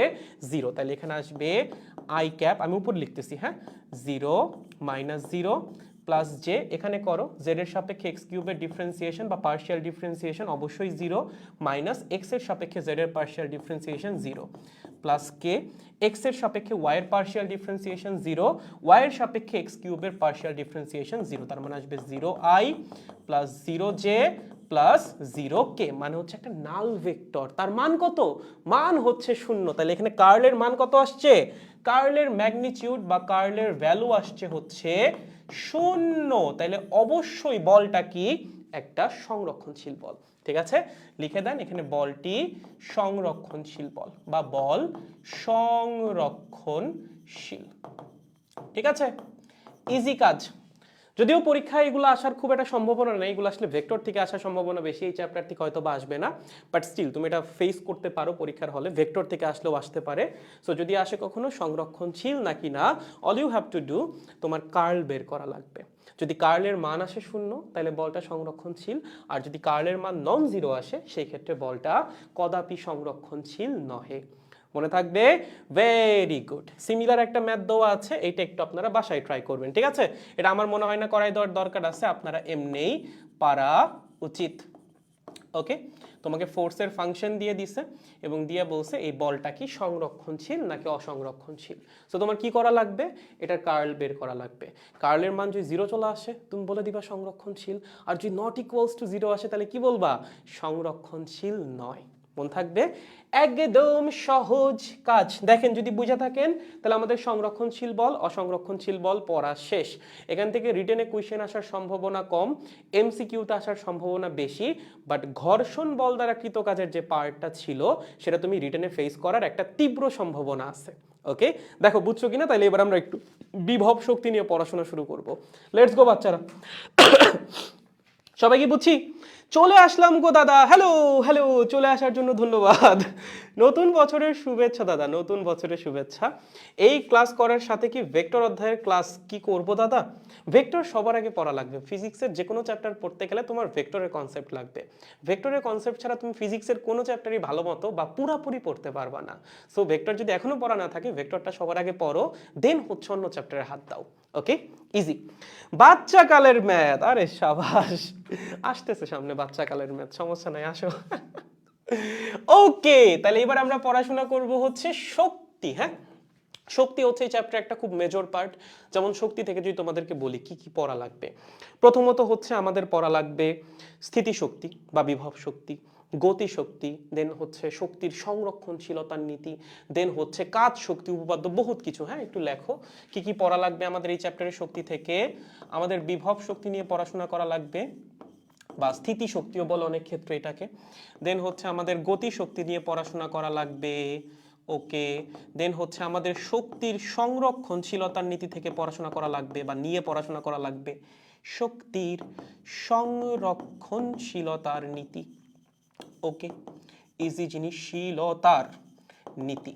ওকে, এবং ফাইনালি আরো একটা জিনিস নিয়ে পড়াশোনা করা লাগে, সেটা হচ্ছে কাজ শক্তি উপপাদ্য। ওকে, যদিও শক্তির সংরক্ষণশীলতার নীতি আর কাজ শক্তি উপপাদ্য অলমোস্ট সিমিলার জিনিস, বাট যেহেতু বই আলাদা করে আছে আমরা একটু আলাদাভাবেই পড়বো, সমস্যা নাই। এবং এই দুইটা থেকে যে কোনো একটা টপিকে তুমি পরীক্ষায় প্রশ্ন ফেস করতে যাচ্ছ মোটামুটি শিওর থাকো। ঠিক আছে, আইদার কুয়ার অংশ থেকে ম্যাথ আসবে বা পাম্প থেকে ম্যাথ আসবে, অথবা শক্তির সংরক্ষণশীলতার নীতি বা কাজ শক্তি উপপাদ্য থেকে সিকিউ আসবে পরীক্ষায়, 100% শিওর থাকো। ওকে, প্রশ্ন করার জায়গায় দুইটা, একটা হচ্ছে এইটা সিকিউ করার আর কি এইচএসসি পরীক্ষায়, একটা হচ্ছে এই পার্টটা, আর একটা হচ্ছে চ্যাপ্টারের লাস্টের অংশটা। Okay, very very important for HSC, এগুলো ভালো মতো পড়া লাগবে। এখানে বেশ কিছু ম্যাথ আছে, সেই ম্যাথগুলো ভালো মতো করতে হবে, বাট ম্যাথ করার আগে কনসেপ্ট বোঝাটা বেশি জরুরি। যখন তোমার কনসেপ্ট ক্লিয়ার, তখন যেই ম্যাথগুলো আমি করাবো সেগুলো তুমি পারবাই, যেগুলো আমি করাবো না বা একদম যদি নতুন কোনো ম্যাথ চলে আসে আউট অফ দ্য ব্লু, সেটাও তুমি আসলে সলভ করে আসতে পারবা যখন তোমার কনসেপ্টটা থাকবে একদম পিন পয়েন্ট ক্লিয়ার। তবে চলেন আমরা একটু পড়াশোনা শুরু করে দিই। আচ্ছা চলো, প্রথম যে শক্তি নিয়ে আমরা পড়াশোনা করব সেইটা হচ্ছে বিভব শক্তি। এখন প্রথমে একটা লাইন লেখো, সেটা হচ্ছে যে আমরা না বিভব শক্তি বের করতে পারি না। আমরা বিভব শক্তি বা ইপি, হ্যাঁ এটাকে ইপি দ্বারা প্রকাশ করা হয়, পটেনশিয়াল এনার্জি, বের করতে পারি না। বের করতে পারি না, কি বলেন ভাইয়া? এতদিন ধরে না বিভব শক্তি বের করলাম, তাহলে কি বের করলাম এতদিন ধরে? এতদিন ধরে তুমি যা বের করছো সেটা হচ্ছে আমরা যেটা বের করতে পারি সিস্টেমের বিভব শক্তির পরিবর্তন। আমরা সিস্টেমের বিভব শক্তির পরিবর্তন বা ইপি এর পরিবর্তন বের করতে পারি। ঠিক আছে, বিভব শক্তির পরিবর্তন বের করতে পারি। ওকে, বিভব শক্তি আমরা কখনোই বের করতে পারি না, it is not defined. Okay, all we can do, আমরা বিভব শক্তির পরিবর্তনটা বের করতে পারি একটা সিস্টেমে। যে একটা সিস্টেমের মধ্যে আমরা এই বল প্রয়োগ করলাম, সিস্টেমকে এখান থেকে ওখানে নিয়ে গেলাম, তার জন্য সিস্টেমে বিভব শক্তির পরিবর্তন কত, বাট এক্স্যাক্ট বিভব শক্তি কত সেইটা আমাদের পক্ষে বের করা সম্ভব না। আর অনেক ক্ষেত্রে দেখবা বিভব শক্তিকে ইউ দ্বারাও প্রকাশ করা হয়, বইয়ের মধ্যে অনেক জায়গায় পাবা বা গাইড টাইডের মধ্যে। So don't get confused, E P U যে কোনো একটা দিয়ে প্রকাশ করলেই হচ্ছে। ওকে গুড, এখন কথা হচ্ছে ঠিক আছে ভাই আমরা বিভব শক্তির পরিবর্তন বের করতে পারলাম, বুঝলাম। আমরা কি সব রকম সিস্টেমের জন্য বিভব শক্তি বা বিভব শক্তির পরিবর্তন বের করতে পারবো, বা যে কোনো বলের জন্য বিভব শক্তি কি বের করা সম্ভব? নো। লেখো, এই যে বিভব শক্তির পরিবর্তন ডেল ইপি অথবা ডেল ইউ, এইটা বের করা যায় শুধুমাত্র সংরক্ষণশীল বলের জন্য। অসংরক্ষণশীল বলের জন্য বিভব শক্তির পরিবর্তন ডিফাইন্ডই না। তাহলে লেখো, এই যে ডেল ইউ, এটা বের করা যায় কার জন্য? শুধুমাত্র সংরক্ষণশীল বলের জন্য। ঠিক আছে, সংরক্ষণশীল বলের জন্য। ওকে, যদি তোমাকে কখনো বলে অসংরক্ষণশীল বলের জন্য বিভব শক্তি বের করো, বের করতেই পারবা না। ঠিক আছে, অসংরক্ষণশীল বলের জন্য বিভব শক্তির পরিবর্তন নট ডিফাইন্ড। জীবনে কোনোদিন দেখছো যে একটা বস্তুকে আমি একটা রাস্তা দিয়ে নিয়ে গেলাম, ঘর্ষণ আছে রাস্তার মধ্যে, ঘর্ষণের জন্য বস্তুতে সঞ্চিত বিভব শক্তি কত? বের করছো নাকি কোনোদিন? করো নাই। কেন করো নাই? কারণ ঘর্ষণ হচ্ছে অসংরক্ষণশীল বল, এবং অসংরক্ষণশীল বলের জন্য বিভব শক্তি ডিফাইন্ডই না ভাই, তুমি কি বের করবা? ওকে, সো আমরা যেটা বের করতে পারি সেটা হচ্ছে সংরক্ষণশীল বলের জন্য বিভব শক্তি। এবং তুমি দেখো, তুমি সারা জীবন না সংরক্ষণশীল বলের জন্যই বিভব শক্তি বের করছো। তুমি মহাকর্ষীয় বিভব শক্তি বের করছো, মহাকর্ষ বল কি বল? সংরক্ষণশীল বল। তুমি স্প্রিং এর জন্য বিভব শক্তি বের করছো, স্প্রিং বল কি বল? সংরক্ষণশীল বল। তুমি তড়িৎ বিভব শক্তি বের করছো, সেটা কি বল? সংরক্ষণশীল বল। সো আমরা যত বিভব শক্তি বের করছি সবই ছিল সংরক্ষণশীল বলের জন্য, কারণ অসংরক্ষণশীল বলের জন্য বিভব শক্তি আমরা বেরই করতে পারি না। ওকে, এবং আরেকটা বড় কথা হচ্ছে আমরা যেটা বের করি সেটা হচ্ছে বিভব শক্তির পরিবর্তন, এক্সাক্ট বিভব শক্তি বের করা সম্ভব না। ভাইয়া আপনার কথা আমি বিশ্বাস করি না। দেখো তোমাকে একটা কথা বলি, ধরো আমি তোমাকে বললাম এইখানে তুমি ভূমিতে আছো, ওকে, ভূমি থেকে তুমি মিটার উপরে গেলা, বুঝছো? হ্যাঁ, আমি জানি তোমরা সবাই বিভব শক্তি বের করতে পারো, I know that very well, but এখানে এমন কিছু কনসেপ্ট আছে যেগুলো হয়তো তুমি আগে চিন্তা করো নাই। সো হালকা একটু বোরিং লাগলেও একটু শুনো, শিখতে পারবো অনেক কিছু আশা করি। তোমার যদি এখানে জিজ্ঞাসা করা হয় যে ভাইয়া এখানে বস্তুতে সঞ্চিত মহাকর্ষীয় বিভব শক্তি কত, একটা বস্তু ছিল ভূমিতে, তাকে তুমি মিটার উপরে নিয়ে গেছো, বলে তো মিটার উপরে বিভব শক্তি কত হয়? মিটার উপরে বিভব শক্তি হয় mgh।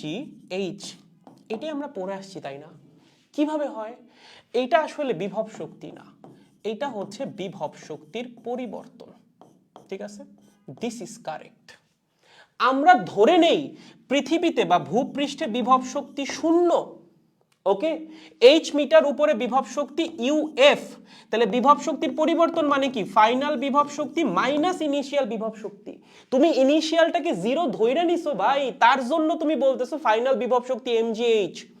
যদি ইনিশিয়াল বিভব শক্তি জিরো না হয়, যদি পৃথিবীর বিভব শক্তি জিরো না হয়, তখন কি করবা?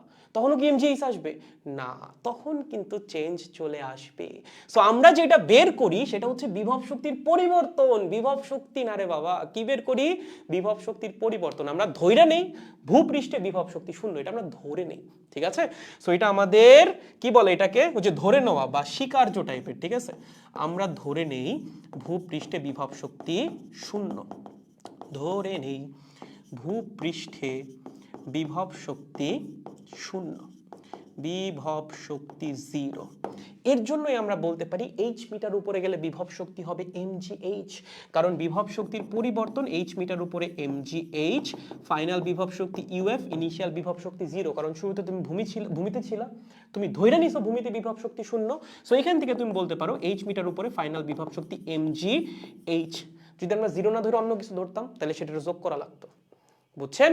একদম ইজি কাজ। ওকে, এখন কথা হচ্ছে ভাইয়া আমি নয় বুঝলাম এই হচ্ছে আমার বিভব শক্তির ফর্মিউলা টর্মিউলা, বাট এটা তো মহাকর্ষীয় বিভব শক্তি। ইন জেনারেল বিভব শক্তি তো আরো অনেক কিছু হইতে পারে, বিদ্যুতের জন্য বিভব শক্তি হইতে পারে, বা স্থির তড়িতের জন্য, স্প্রিং এর জন্য বিভব শক্তি হইতে পারে। তাহলে এটা কি বিভব শক্তির কোনো জেনারেল ফর্মিউলা? না। তাহলে এটা কি মহাকর্ষীয় বিভব শক্তির জেনারেল ফর্মিউলা? না। তাহলে এটা কি? এইটা হচ্ছে ভূমি থেকে খুব অল্প উচ্চতায় যদি তুমি যাও, তার জন্য মহাকর্ষীয় বল দ্বারা বিভব শক্তির ফর্মিউলা। তুমি যদি আর একটু বেশি উপরে যাও তখন এই ফর্মিউলাও খাটবে না। সো তোমরা যেটা শিখে আসছো সেটা হচ্ছে জাস্ট একটা স্পেশাল কেস, ভূমি থেকে হালকা একটু উচ্চতায় মহাকর্ষীয় বিভব শক্তি বের করার ফর্মিউলা। আর একটু বেশি উপরে গেলে এই ফর্মিউলা আর অ্যাপ্লিকেবল হবেই না ভাই। তাহলে কেমনে বের করে বিভব শক্তি? আসো এখন হচ্ছে আমরা শিখবো বিভব শক্তি আসলে বের করে কেমনে। লেখো বিভব শক্তির ফর্মিউলা, লেখো লেখো লেখো। বিভব শক্তি না, বিভব শক্তি পরিবর্তনের ফর্মিউলা। বিভব শক্তি পরিবর্তনের ফর্মিউলা হচ্ছে মাইনাস সংরক্ষণশীল বল দ্বারা কৃত কাজ। লেখো কি? মাইনাস সংরক্ষণশীল বল দ্বারা কৃত কাজ। ভাইয়া কিছুই তো বুঝলাম না, কি বললেন এইটা? মাইনাস সংরক্ষণশীল বল দ্বারা কৃত কাজ মানে কেমনে আসলো এই জিনিস? দেখো দেখাই দিচ্ছি। প্রথম কথা, তুমি ছিলা কোথায়? ভূমিতে। এটাই দেখাই, যেটা মাত্র দেখাইলাম ওইটা দিয়ে প্রমাণটা দেখাই, সহজ প্রমাণ একদম। তুমি ছিলা কোথায়? ভূমিতে, ঠিক আছে? তুমি ভূমি থেকে গেছো কোথায়? মিটার উপরে, তার মানে তোমার সরণ হইছে উপরের দিকে। কতখানি? মিটার। বলো তো এখানে সংরক্ষণশীল বল কোনটা? সংরক্ষণশীল বল এই কেসে হচ্ছে মহাকর্ষীয় বল। তুমি কি বের করতেছো? মহাকর্ষীয় বিভব শক্তি। এখানে সংরক্ষণশীল বল কোনটা? অবশ্যই মহাকর্ষীয় বল। একটা কেজি ভরের বস্তুর উপর কতখানি মহাকর্ষীয় বল কাজ করবে, বা পৃথিবী তাকে কত বলে টানবে? mg বলে টানবে। তার মানে আমাদের সংরক্ষণশীল বল এফসি, কনজারভেটিভ ফোর্স, সেইটা হচ্ছে mg। ওকে, এই সংরক্ষণশীল বল দ্বারা কৃত কাজ কত হবে?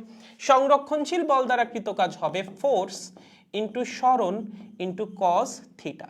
থিটাটা কি? বল এবং সরণের মধ্যবর্তী কোণ। বলের মান কত? mg। সরণের মান কত? h। বল এবং সরণের মধ্যবর্তী কোণ কত? বল নিচের দিকে, সরণ উপরের দিকে, মধ্যবর্তী কোণ 180। কত আসবে? Minus mg h।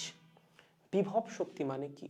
Negative of সংরক্ষণশীল বল দ্বারা কৃত কাজ, তাহলে বিভব শক্তির পরিবর্তন আসবে মাইনাস সংরক্ষণশীল বল দ্বারা কৃত কাজ মাইনাস mgh মানে হচ্ছে প্লাস mgh। এখান থেকে আসছে হচ্ছে ফর্মুলা। বুঝতে পেরেছো? এইটাকে বলে হচ্ছে বিভব শক্তি। যে তুমি যেই বল দ্বারা বিভব শক্তিটা বের করতেছো সেটা অবশ্যই একটা সংরক্ষণশীল বল হওয়া লাগবে। অসংরক্ষণশীল বল দ্বারা তুমি বিভব শক্তি বেরই করতে পারবা না। সেই সংরক্ষণশীল বল দ্বারা যে কাজটা হবে তার সামনে একটা নেগেটিভ বসাই দাও, তাইলে তুমি কি পেয়ে যাবা? বিভব শক্তির পরিবর্তন পেয়ে যাবা।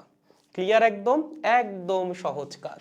সো মাথায় রাখতে হবে বিভব শক্তির পরিবর্তন হচ্ছে নেগেটিভ অফ সংরক্ষণশীল বল দ্বারা কৃত কাজ। এখন এখানে একটু ব্যাপার আছে, সেটা হচ্ছে এই যে সংরক্ষণশীল বল, এটা হইতে পারে একটা ধ্রুব বল, আবার হইতে পারে একটা পরিবর্তনশীল বল। যেমন আমরা যে তিনটা সংরক্ষণশীল বল নিয়ে পড়াশোনা করি সেই তিনটাই কিন্তু পরিবর্তনশীল বল। তুমি মহাকর্ষ বলের কথা চিন্তা করো, মহাকর্ষ বলের ফর্মুলা কি? Gmm/r²। জি কনস্ট্যান্ট বুঝলাম, এই দুইটা এমও কনস্ট্যান্ট বুঝলাম, বাট মধ্যবর্তী দূরত্ব কি কনস্ট্যান্ট নাকি? আমি বস্তুকে যদি পৃথিবী থেকে উপরে উঠাতে থাকি আর এর মান চেঞ্জ হবে না? অবশ্যই হবে। বল চেঞ্জ হবে না? অবশ্যই হবে। তাহলে এটা কি বল? পরিবর্তনশীল বল। ভাইয়া কুলম্বের ফর্মুলা, কুলম্ব ফোর্স বা স্থির বৈদ্যুতিক বল কেমনে বের করে? কুলম্বের ধ্রুবক Q1 Q2 মানে দুইটা চার্জের মান ডিভাইডেড বাই মধ্যবর্তী দূরত্বের স্কয়ার। এটা কি ধ্রুব বল নাকি? না, পরিবর্তনশীল বল। আর এর মান চেঞ্জ হইলেই বলের মান চেঞ্জ হয়ে যাবে। ভাইয়া স্প্রিং বল -kx, এটা কি ধ্রুব বল? না, পরিবর্তনশীল বল। সো আমাদের ম্যাক্সিমাম কনজারভেটিভ ফোর্স গুলাই পরিবর্তনশীল। তাহলে কনজারভেটিভ ফোর্স দ্বারা বা সংরক্ষণশীল বল দ্বারা কৃত কাজটা তুমি বের করবা কেমনে? দেখো তুমি তো লিখতেছো যে আমার বিভব শক্তির পরিবর্তন হচ্ছে কনজারভেটিভ ফোর্স দ্বারা কৃত কাজ। সেই কৃত কাজটা বের করবা কেমনে? পরিবর্তনশীল বল দ্বারা কৃত কাজের ফর্মুলা দিয়ে, মানে মাইনাস ইন্টিগ্রেশন অফ fc/dx। এখানে fcটা কি? ওই সংরক্ষণশীল বলটা হচ্ছে fc। সো এইভাবে হচ্ছে আমরা মেইনলি বিভব শক্তিটা বের করি। সো মাথায় রাখেন এখানে fcটা কি? fcটা হচ্ছে কনজারভেটিভ ফোর্স বা সংরক্ষণশীল বল। যেই সংরক্ষণশীল বলের জন্য আমরা কি বের করতেছি? বিভব শক্তি বের করতেছি। ওকে, সো একটা বস্তুর অবস্থা তুমি পরিবর্তন করবা, অবস্থা পরিবর্তনের জন্য বস্তুর মধ্যে একটা শক্তি জমা হবে, সেটাকে আমরা বলতাম বিভব শক্তি। এই অবস্থা পরিবর্তনের সময় যেই সংরক্ষণশীল বলটা কাজ করতেছে তার জন্যই বিভব শক্তি বেসিক্যালি জমা হবে। এবং কতখানি বিভব শক্তিতে পরিবর্তন আসবে বা বিভব শক্তি কতটুকু পরিবর্তন হবে সেটা নির্ভর করবে কিসের উপর? ওই সংরক্ষণশীল বল দ্বারা কৃত কাজের উপর। যদি সংরক্ষণশীল বল হিসেবে মহাকর্ষ বল থাকে তাহলে দেখা লাগবে মহাকর্ষ বল দ্বারা কৃত কাজ। যদি তড়িৎ বল থাকে তাহলে দেখা লাগবে তড়িৎ বল দ্বারা কৃত কাজ। যদি স্প্রিং বল থাকে তাহলে দেখা লাগবে স্প্রিং বল দ্বারা কৃত কাজ। বুঝতে পারছেন? একদম সহজ কাজ। এভাবে আমরা কি করি? বিভব শক্তি বের করি। ঠিক আছে, সহজ কাজ। আচ্ছা, এখন একটু কনফিউজড লাগতেছে ভাইয়া, আরেকটু বুঝাচ্ছি। ধরো তোমাকে আমি বললাম একটা খুব ইন জেনারেল একটা কোয়েশ্চেন করি। হ্যাঁ, ধরো তুমি মহাকাশে গেছো। কোথায় গেছো? স্পেস। এবং তুমি একটা স্পেস তো টেকনিক্যাল একটা আইসোলেটেড সিস্টেম, মানে কিন্তু আশেপাশে খুব বেশি কিছু থাকে না, তাই না? কোনো মাধ্যমও নাই, শূন্য মাধ্যম একদম। এই শূন্য মাধ্যমের মধ্যে তুমি কি করছো? একটা বস্তুকে রাখছো, ধরো এই mkg ভরের একটা বস্তু। তোমাকে প্রশ্ন করা হয়েছে এই বস্তুর বিভব শক্তি কত? বের করতে পারবা? একটা আইসোলেটেড সিস্টেম, তার মধ্যে জাস্ট একটা mkg ভরের বস্তু আছে, তার বিভব শক্তি তোমাকে বের করতে বলা হয়েছে। বের করতে পারবা? পারবা না। কেন? কারণ একটা আইসোলেটেড বস্তুর কোনো বিভব শক্তি থাকে না। আমরা যে বলি না একটা বস্তুকে আমরা h মিটার উপর উঠাইছি তার মধ্যে বিভব শক্তি mgh, নো, এটা বস্তুর বিভব শক্তি না, এটা সিস্টেমের বিভব শক্তি। সিস্টেমে খালি বস্তু নাই, সিস্টেমের মধ্যে আমাদের পৃথিবীও আছে। বুঝছো? আমরা যখন বিভব শক্তি বের করতে যাব আমাদের অবশ্যই একটা সিস্টেম থাকা লাগবে। সিস্টেম ছাড়া বিভব শক্তি বের করা সম্ভবই না। একটা সিঙ্গেল অবজেক্টের কোনো বিভব শক্তি থাকে না।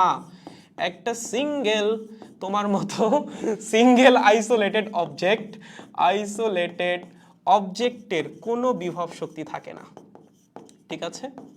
কোনো বিভব শক্তি বা ইপি থাকে না। ঠিক আছে, তাহলে ইপি থাকে কার বা বিভব শক্তি থাকে কার? বিভব শক্তি থাকে হচ্ছে একটা সিস্টেমের। লেখেন, বিভব শক্তি কার থাকে? বিভব শক্তি থাকে সিস্টেমের। ওকে, সিস্টেম এর, একদম ইজি কনসেপ্ট। তাহলে ভাইয়া আমি এতক্ষণ ধরে বলতেছিলাম এই হচ্ছে আমার ভূমি, ভূমি থেকে আমি একটা বস্তুকে এইচ মিটার উপরে উঠাইছি, এই বস্তুতে সঞ্চিত বিভব শক্তি কত, কত বলছিলা, এমজি এইচ। যদি আমি বলতাম এই আইসোলেটেড অবজেক্টকে আমি এইচ মিটার উপর উঠাইছি, তখনও বিভব শক্তি এমজি এইচ হইতো না, কারণ এখানে একটা আইসোলেটেড অবজেক্ট, এখানে কোনো সিস্টেম নাই ভাই, সিস্টেম ছাড়া বিভব শক্তি এক্সিস্টই করবে না। এখানে যখন আমি অবজেক্টটাকে এইচ মিটার উপর উঠাচ্ছি, এখানে পৃথিবী আছে, সো পৃথিবী আর অবজেক্ট মিলে হচ্ছে সিস্টেম, তখন বিভব শক্তি আসবে। সো এখানে বিভব শক্তির পরিবর্তন আসবে কত, ওই যে এমজিএইচ, বুঝছো?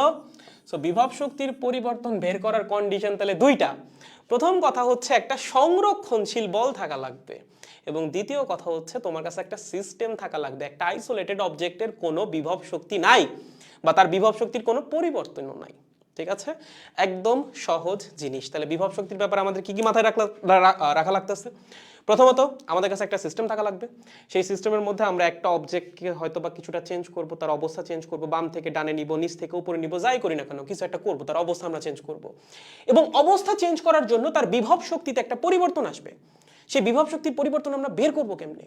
বিভব শক্তির পরিবর্তন আমরা বের করব হচ্ছে, আমাদের দেখা লাগবে এখানে কোন সংরক্ষণশীল বলটা কাজ করতেছে, সেই সংরক্ষণশীল বল দ্বারা কৃত কাজের যে মাইনাস মান, সেইটা হবে হচ্ছে বিভব শক্তির পরিবর্তন। তার মানে মাইনাস কনজারভেটিভ ফোর্স ডিএক্স, কারণ কনজারভেটিভ ফোর্স ম্যাক্সিমাম গুলাই হয় কি, পরিবর্তনশীল বল, এবং পরিবর্তনশীল বল দ্বারা আমরা কৃত কাজ কেমনে বের করি, ইন্টিগ্রেশনের মাধ্যমে।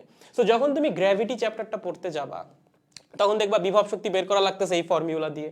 যখন তুমি স্থির তড়িৎ পড়তে যাবা, তখনও তোমার দেখা লাগবে যে বিভব শক্তি বের করা লাগতেছে এই ফর্মুলা দিয়েই।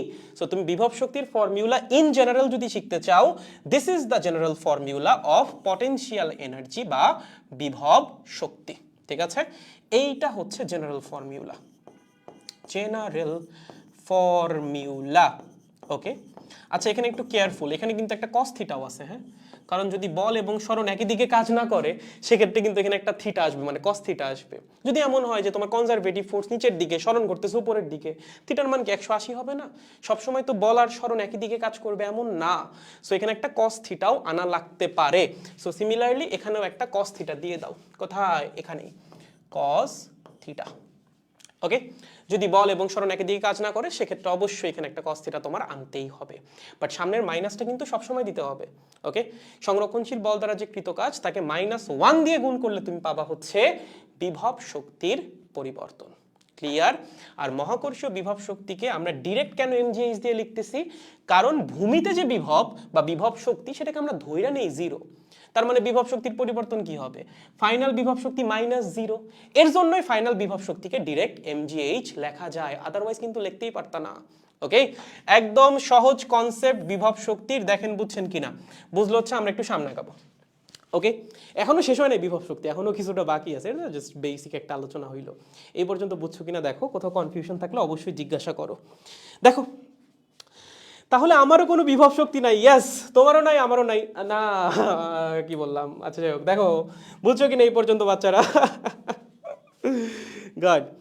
এই উচ্চতার মান সর্বোচ্চ কত হতে পারে? আসলে আমরা এই যে ফর্মুলাটা ইউজ করি, এটা ইউজ করা ঠিকই না, বুঝছো? আমি দেখাচ্ছি তোমাদের বিভব শক্তির কোন ফর্মুলা ইউজ করা লাগবে। এটার প্রমাণটা দেখাবো হচ্ছে যখন আমরা গ্র্যাভিটি চ্যাপ্টারটা পড়বো, ওখানে কি হচ্ছে প্রমাণ দেখাবো। এখানে প্রমাণ লাগতেছে না আমাদের, কারণ এখানে আমাদের মহাকর্ষীয় বিভব শক্তি নিয়ে আসলে খুব বেশি পড়াশোনা নাই, মেইনলি পড়াশোনা হচ্ছে চ্যাপ্টার 6-এ মহাকর্ষীয় বিভব শক্তি নিয়ে। ঠিক আছে ভাইয়া, আমি বুঝছি আপনার ফুটস্টেপ ফলো করি, এজন্য সিঙ্গেল আছে। বুঝছি ভাইয়া, ঠিক আছে, বুঝছি ভাইয়া, বুঝছি ভাইয়া, ভেরি গুড ভাই, তোমরা কেমনে কেমনে যে বুঝতেছো, আই ডোন্ট নো, একবারই বুঝতেছো, সাবাস। তাহলে দেখো, এই যে এই টাইপের প্রবলেম যখন চোখের সামনে আসবে, তখন ডোন্ট গেট কনফিউজড। হ্যাঁ, দেখো কি বলছে এফ, আচ্ছা আগেই বলে নি, এইচএসসিতে লাগবে না, তোমরা আবার একটু পরে শুরু করে দিবা ভাই, ভিডিও কেটে যদি আমার দেওয়া লাগে পাবলিকলি, মানুষ শুরু করে দিবে, কি পড়াই এগুলো, এগুলো তো এইচএসসি পরীক্ষায় আসবে না, জানি রে বাবা, এইচএসসি পরীক্ষায় আসবে না, আমি এইচএসসির জন্য পড়াচ্ছিও না, এগুলা বলেই দিচ্ছি, এগুলো অ্যাডমিশন আসলে আসতে পারে, আগে থেকে শিখে রাখো, কাজে লাগবে। দেখো কি বলছে, F is equals two 2x। ওকে, এবং আমাদের বলে দিয়েছে এটাই হচ্ছে আমাদের সংরক্ষণশীল বল, কি সংরক্ষণশীল বল। ওকে ফাইন, সো এই বলটা আমরা একটা সিস্টেমের উপর প্রয়োগ করছি, এবং প্রয়োগ করায় দেখা গেছে যখন এক্স এর মান 1 তখন বিভব শক্তি হচ্ছে 10 জুল। প্রশ্ন করছে যখন এক্স এর মান 2 তখন বিভব শক্তি কত হবে। তার মানে আমরা সিস্টেমকে নিয়ে গেছি এক্স ইজ ইকুয়ালস টু 1 থেকে এক্স ইজ ইকুয়ালস টু 2 তে। কাকে নিয়ে গেছি? সিস্টেমকে। তাহলে বলো তো এখানে বল কাজ করছে কোনটা? এইটা। তাহলে এই বল দ্বারা কৃত কাজ কত হবে? কৃত কাজ হবে del W is equals to integration F D X limit X I থেকে এক্স এফ। পারি না পরিবর্তনশীল বল দ্বারা কৃত কাজ বের করতে? এখানে কি বল আর সরণের ব্যাপারে তোমার কিছু বলছে যে বল আর সরণ একই দিকে কাজ করবে বা বিপরীত দিকে কাজ করবে বা মধ্যবর্তী কোণ 30 ডিগ্রি কিছু উল্লেখ করা আছে? করা নাই। যদি উল্লেখ করা না থাকে বা তোমার যদি কোনো আইডিয়া না থাকে সেক্ষেত্রে অবশ্যই আমরা থিটার মান 0 ডিগ্রি ধরেই আগাবো। সো cos 0 এর মান 1, ওইটা না লিখলেও কোনো সমস্যা নাই। ওকে, তাহলে চলো এফ এর মানটা বসাই দাও। কত? 2x dx xi থেকে xf। বলো তো এখানে ইন্টিগ্রেশন করলে ইন্টিগ্রেশনের রেজাল্ট কি আসবে? প্রথমত তুমি চাইলে 2টাকে বাইরে আনতে পারো। x এর যে ইন্টিগ্রেশন সেটা হচ্ছে x স্কোয়ার্ড বাই 2, লিমিট হচ্ছে xi থেকে xf। এই দুইটাকে বাইরে নিয়ে আসো, তাহলে 2 2 কাটাকাটি যাবে, থাকবে কি x স্কোয়ার্ড, লিমিট কি xi থেকে xf। xi কি? ইনিশিয়াল ভ্যালু অফ x, সেটা কত? 1। xf কি? ফাইনাল ভ্যালু অফ x, সেটা কত? 2। তাহলে বসাই দাও 1 থেকে 2, তার মানে হচ্ছে 2 স্কোয়ার্ড মাইনাস 1 স্কোয়ার্ড মানে হচ্ছে 3। ওকে, এটা কি? এটা হচ্ছে কনজারভেটিভ ফোর্স দ্বারা কৃত কাজ। বিভব শক্তির পরিবর্তন কত হবে? বিভব শক্তির পরিবর্তন হবে হচ্ছে মাইনাস অফ কৃত কাজ। বিভব শক্তির পরিবর্তন মানে কি? মানে ফাইনাল বিভব শক্তি মাইনাস ইনিশিয়াল বিভব শক্তি is equals to minus of কৃত কাজ। কৃত কাজ কত? 3। বুঝছো? তোমার কি বের করা লাগবে? ফাইনাল বিভব শক্তি। ইনিশিয়াল বিভব শক্তি তো দেওয়াই আছে, যখন x এর মান 1 ছিল তখন বিভব শক্তি ছিল 10, তার মানে UF minus 10 is equals to minus 3, তার মানে ফাইনাল বিভব শক্তি হবে 7 জুল। বুঝছো? একদম ইজি। তোমার কনজারভেটিভ ফোর্স দিয়ে দিছে, দিয়ে বলছে তুমি সিস্টেমকে x ইজ ইকুয়ালস টু 1 থেকে x ইজ ইকুয়ালস টু 2 তে নিয়ে গেছো এবং x ইজ ইকুয়ালস টু 1 এ বিভব শক্তি কত ছিল সেইটাও দেওয়া আছে। সো প্রথম যে কাজ সেটা হচ্ছে ওই সংরক্ষণশীল বল দ্বারা কৃত কাজটা বের করো। এই কৃত কাজ কার সমান হবে? বিভব শক্তির পরিবর্তনের নেগেটিভের সমান হবে। তার মানে ডেল ইউ হবে মাইনাস ডেল ডাব্লিউ। মান বসাই দাও, ইউএফ বা ফাইনাল বিভব শক্তি বের হয়ে যাবে। ইজি কাজ, পারার কথা না পারার কিছুই নাই এইখানে। ঠিক আছে, সবাই পারবো? Sure?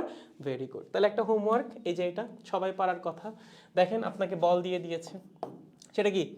X cube I plus Y J plus Z K, এত বিন্দুতে বিভব শক্তি এত, এত বিন্দুতে বিভব শক্তি কত হবে? এইটা মনে আবার একটু কঠিন হয়ে গেল না? দেখো, প্রথম কথা হচ্ছে এখানে যে কনজারভেটিভ ফোর্সটা, এটা কি আকারে দেওয়া আছে? ভেক্টর আকারে দেওয়া আছে। যখনই পরিবর্তনশীল বল এভাবে ভেক্টর আকারে প্রকাশ করবে, ম্যাথ করার সিস্টেম কি ছিল বলো তো? শিখাইছি কিন্তু এটা। এই পরিবর্তনশীল বল দ্বারা কৃত কাজ কেমনে বের করবারে বাবা? W is equals to integration X cube DX xi থেকে xf প্লাস, বা এভাবে না লেখার একটু সুন্দর করে লেখো, অনেকে হয়তো ব্যাক লাইনে বুঝবা না, যদি ওইটা আগেও করানো হয়েছিল। লেখো fx dx xi থেকে xf plus fy dy yi থেকে yf plus integration fz dz zi থেকে zf। কেমন আসতো এটা বলো তো? এখানে হচ্ছে এই যে আমাদের এটা করা লাগতো, del W is equals to integration F dot DR. ঠিক আছে, মনে আছে যেটা আমরা করছিলাম না পরিবর্তনশীল বল দ্বারা কৃত কাজের সময়? পরিবর্তনশীল বলটা যদি ভেক্টর আকারে প্রকাশ করা থাকে তখন আসলে ডট গুণটা ডিএক্স এর সাথে না, তখন ডট গুণ করতে হবে হচ্ছে ডিআর এর সাথে। ডিআর মানে কি ছিল? DX I cap plus DY J cap plus DZ K cap. যখন ডট গুণটা করবা তখন এরকম হচ্ছে রেজাল্টটা আসবে। Okay, good. এখন এফএক্সটা কি? এফএক্স হচ্ছে বলের আয়ের সহগ। এখানে বলে আয়ের সহগ কত? X cube. তাহলে বসাই দাও ইন্টিগ্রেশন এক্স কিউব ডিএক্স, লিমিটে পরে আসতেছি। এখানে এফ ওয়াইটা কি? বলের জে এর সহগ, তার মানে ওয়াই ডিওয়াই। এফ জেডটা কি?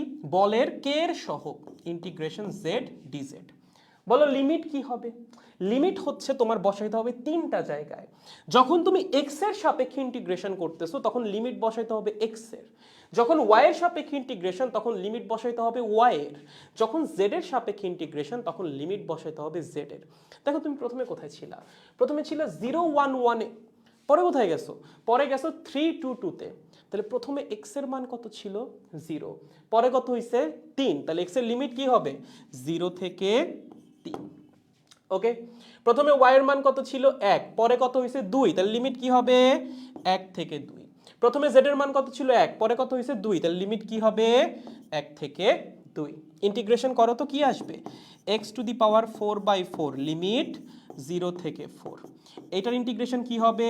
y স্কোয়ার্ড বাই 2 লিমিট 1 থেকে 2। এটার ইন্টিগ্রেশন কি হবে?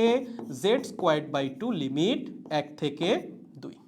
ঠিক আছে, তো লিমিটের মানগুলো বসাই দিই। এখানে যদি আমরা লিমিটের মান বসাই তাহলে কি আসবে? 4 টু দি পাওয়ার 4/4 মাইনাস 0। ওকে, এখানে কি আসবে? এখানে আসবে হচ্ছে 2 squared by 2 minus 1 squared by 2। Okay, এবং ফাইনালি এখানে কি আসবে? এখানেও সেম আসবে 2 squared by 2 minus 1 squared by 2। Okay, যদি আমরা একটু ক্যালকুলেশন করি এখানে আসবে হচ্ছে 4 কিউব, তার মানে হচ্ছে 64 না? 4 কিউব মানে কত? 16 ইন্টু 4 মানে হচ্ছে 64। হ্যাঁ, তাহলে আসবে 64 মাইনাস 0। এখানে কি আসবে? এখানে আসবে হচ্ছে 2 মাইনাস হাফ। এখানে কি আসবে? এখানেও আসবে হচ্ছে 2 মাইনাস হাফ। তার মানে 64 প্লাস 3/2 প্লাস 3/2 মানে হচ্ছে 67। ওকে, তাহলে আমাদের এইখানে যে সংরক্ষণশীল বলটা ছিল সেই সংরক্ষণশীল বল দ্বারা কৃত কাজ কত? 67। এটা কার সমান হবে? এইটা হবে নেগেটিভ অফ বিভব শক্তির পরিবর্তনের সমান। তাহলে বলো ডেল ইউ মানে হচ্ছে ইউএফ মাইনাস ইউআই কি হবে? মাইনাস ডেল ডাব্লিউ এর সমান। ওকে, ইউএফ আমার বের করা লাগবে, মানে এই পয়েন্টের বিভব শক্তি আমার বের করা লাগবে। আর ইনিশিয়ালের পয়েন্টের বিভব শক্তি দেওয়াই আছে 20 জুল, তার মানে ইউএফ মাইনাস 20 হবে হচ্ছে মাইনাস অফ 67। তাহলে ইউএফ এর মান কত আসবে? ইউএফ এর মান আসবে মাইনাস 47 জুল, এবং নেগেটিভ আসতেই পারে, কোনো সমস্যা নাই। বিভব শক্তি কিন্তু নেগেটিভ হইতে পারে, হ্যাঁ, কোনো সমস্যা নাই। ওকে, সো এটাই হবে হচ্ছে আমাদের অ্যান্সার। দেখেন তো বুঝছেন কিনা? একদম ইজি। তুমি যদি কাজ বের করতে পারো তারপর আসলে বিভব শক্তি বের করা কোনো ব্যাপার না। তোমার জাস্ট কাজটা বের করা লাগবে এবং জানা থাকা লাগবে যে এখানে কৃত কাজ এবং বিভব শক্তির পরিবর্তনের মধ্যে কিন্তু সম্পর্ক আছে। কৃত কাজ হবে নেগেটিভ অফ বিভব শক্তির পরিবর্তন। ঠিক আছে, একদম সহজ জিনিস। সো এই টাইপের কৃতকাজ আমরা আগেও বের করে আসছি পরিবর্তনশীল বল দ্বারা কৃতকাজের ওই লেকচারগুলোতে। মোস্ট প্রবাবলি হচ্ছে 4 নাম্বার লেকচারে আমরা এই জিনিসটা পড়ছিলাম, 3 বা 4 এক্স্যাক্টলি খেয়াল নেই, 4 হওয়ার সম্ভাবনা বেশি। সো একই কনসেপ্ট ইউজ করে আমরা কৃতকাজটা বের করছি। দেন এই কৃতকাজ হবে বা নেগেটিভ অফ কৃতকাজ হবে বিভব শক্তির পরিবর্তন। বিভব শক্তির পরিবর্তন মানে হচ্ছে ফাইনাল বিভব শক্তি মাইনাস ইনিশিয়াল বিভব শক্তি। ইনিশিয়াল পয়েন্টের বিভব শক্তি কোয়েশ্চেনেই দেওয়া আছে, সেটা আমরা বসাই দিলেই ফাইনাল পয়েন্টের বিভব শক্তি বের হয়ে যাবে। ঠিক আছে, একদম সহজ। দেখেন বুঝছেন কিনা? ক্লিয়ার বাচ্চারা? হ্যাঁ, ডিয়ার মানে কি? তোমরা কি পড়াই? একজন এসে বলতেছে ডিয়ার মানে হরিণ। এটা পড়াচ্ছি রে, ডিয়ার মানে হরিণ। গড, এবং পড়াশোনারই বা কি অবস্থা? DEAR মানে নাকি হরিণ। কি আর বলবো, তোমরা এক একটা হরিণ, বুঝছো? তোমরা হরিণ হয়ে যাও। যাই হোক, দাদা আপনি যে কি লিখেন বুঝতে পারি না। আয় হায়, আমার লেখা বোঝা যাচ্ছে না? লেখা বুঝতে সমস্যা হচ্ছে নাকি? কোন জায়গায় বলো তো, লিখে দিচ্ছি আবার, সমস্যা নাই। আসলেই মানে লেখা বুঝতে কি সমস্যা হচ্ছে? হইলে বলো, প্যারা নাই তো কোনো। আমার আমার আবার লিখতেও প্যারা নাই। ভাই ফার্স্ট লিমিটটা ভুল বসাইছেন। ফার্স্টের লিমিটটা ভুল বসাইছি। ওহো, না ভুল বসাই নাই আসলে, দাঁড়াও ঠিক করে দিচ্ছি। ফার্স্ট লিমিটটা ভুল বসাই নাই, এখানে হবে হচ্ছে 4। এবং তোমরা এইটুক দেখো না, হ্যাঁ, এইটুক হচ্ছে, এইটুকের দিকে তাকায়ও না, বুঝছো? দাঁড়াও দেখাই দিচ্ছি। ফার্স্টের লিমিটটা যে আমি ভুল বসাই নাই তা আমি প্রমাণ করে দিই। ওকে, আসো। ওকে, এখানে কি হবে বলো তো? এখানে আসলে ছিল হচ্ছে 4। ওকে, এবার বলো কোথায় ভুল?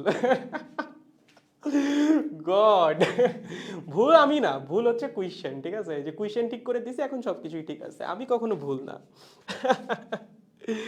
গড, ক্লিয়ার ভাই?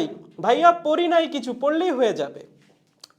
গড ভাইয়া, এখানে বিভব যে নেগেটিভ আসলো এইটা দিয়ে কি বুঝায়? এটা দিয়ে বোঝায় হচ্ছে সংরক্ষণশীল বল দ্বারা কৃত কাজটা হইছে পজিটিভ। তার জন্য বিভবের পরিবর্তনটা চলে আসছে হচ্ছে নেগেটিভ।